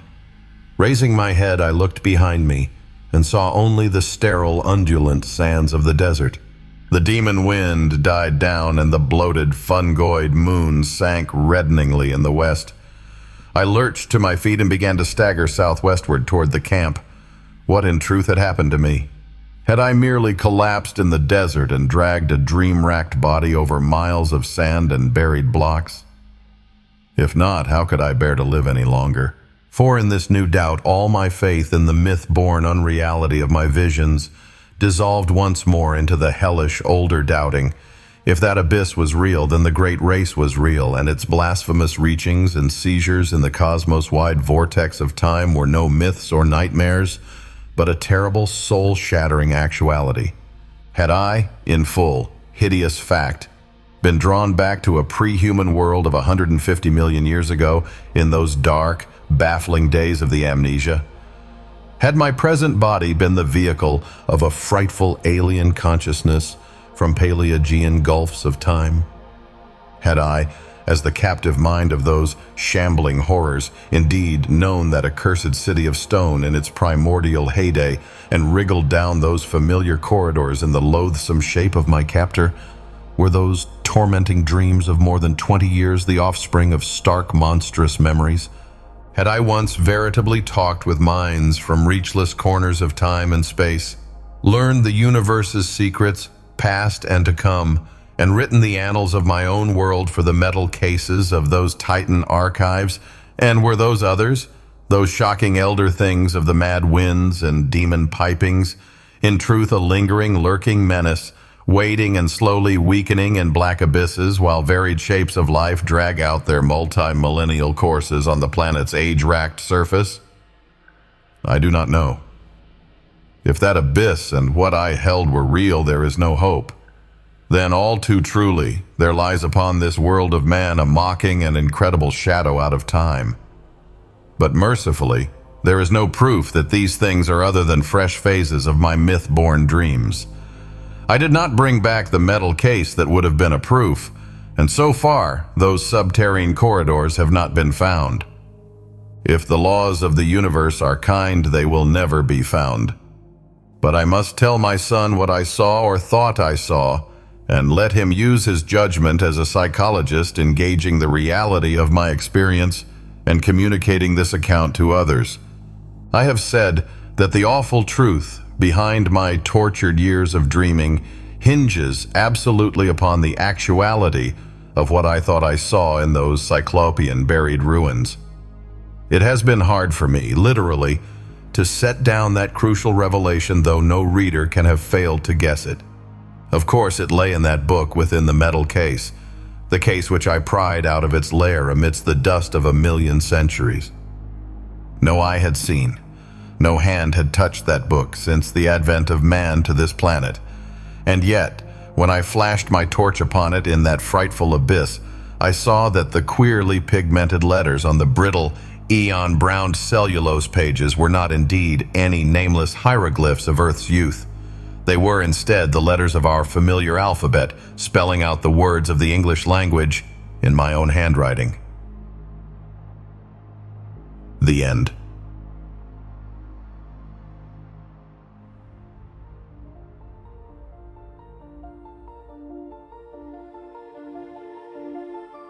Thank you for listening to The Shadow Out of Time by H.P. Lovecraft. We hope you enjoyed this journey into classic sci-fi horror stories. If you'd like to explore more timeless stories, be sure to visit our channel, where you'll find a wide selection of audiobooks ranging from science fiction to adventure, non-fiction, documentary, and more. If you enjoyed this audiobook, don't forget to like the video, subscribe to the channel, and leave a comment letting us know which stories you'd like to hear next. Your engagement helps us continue to bring classic literature to life for listeners like you. Visit our channel page to discover more great audiobooks that may pique your interest. Thank you again for listening, and we look forward to having you with us on our next adventure.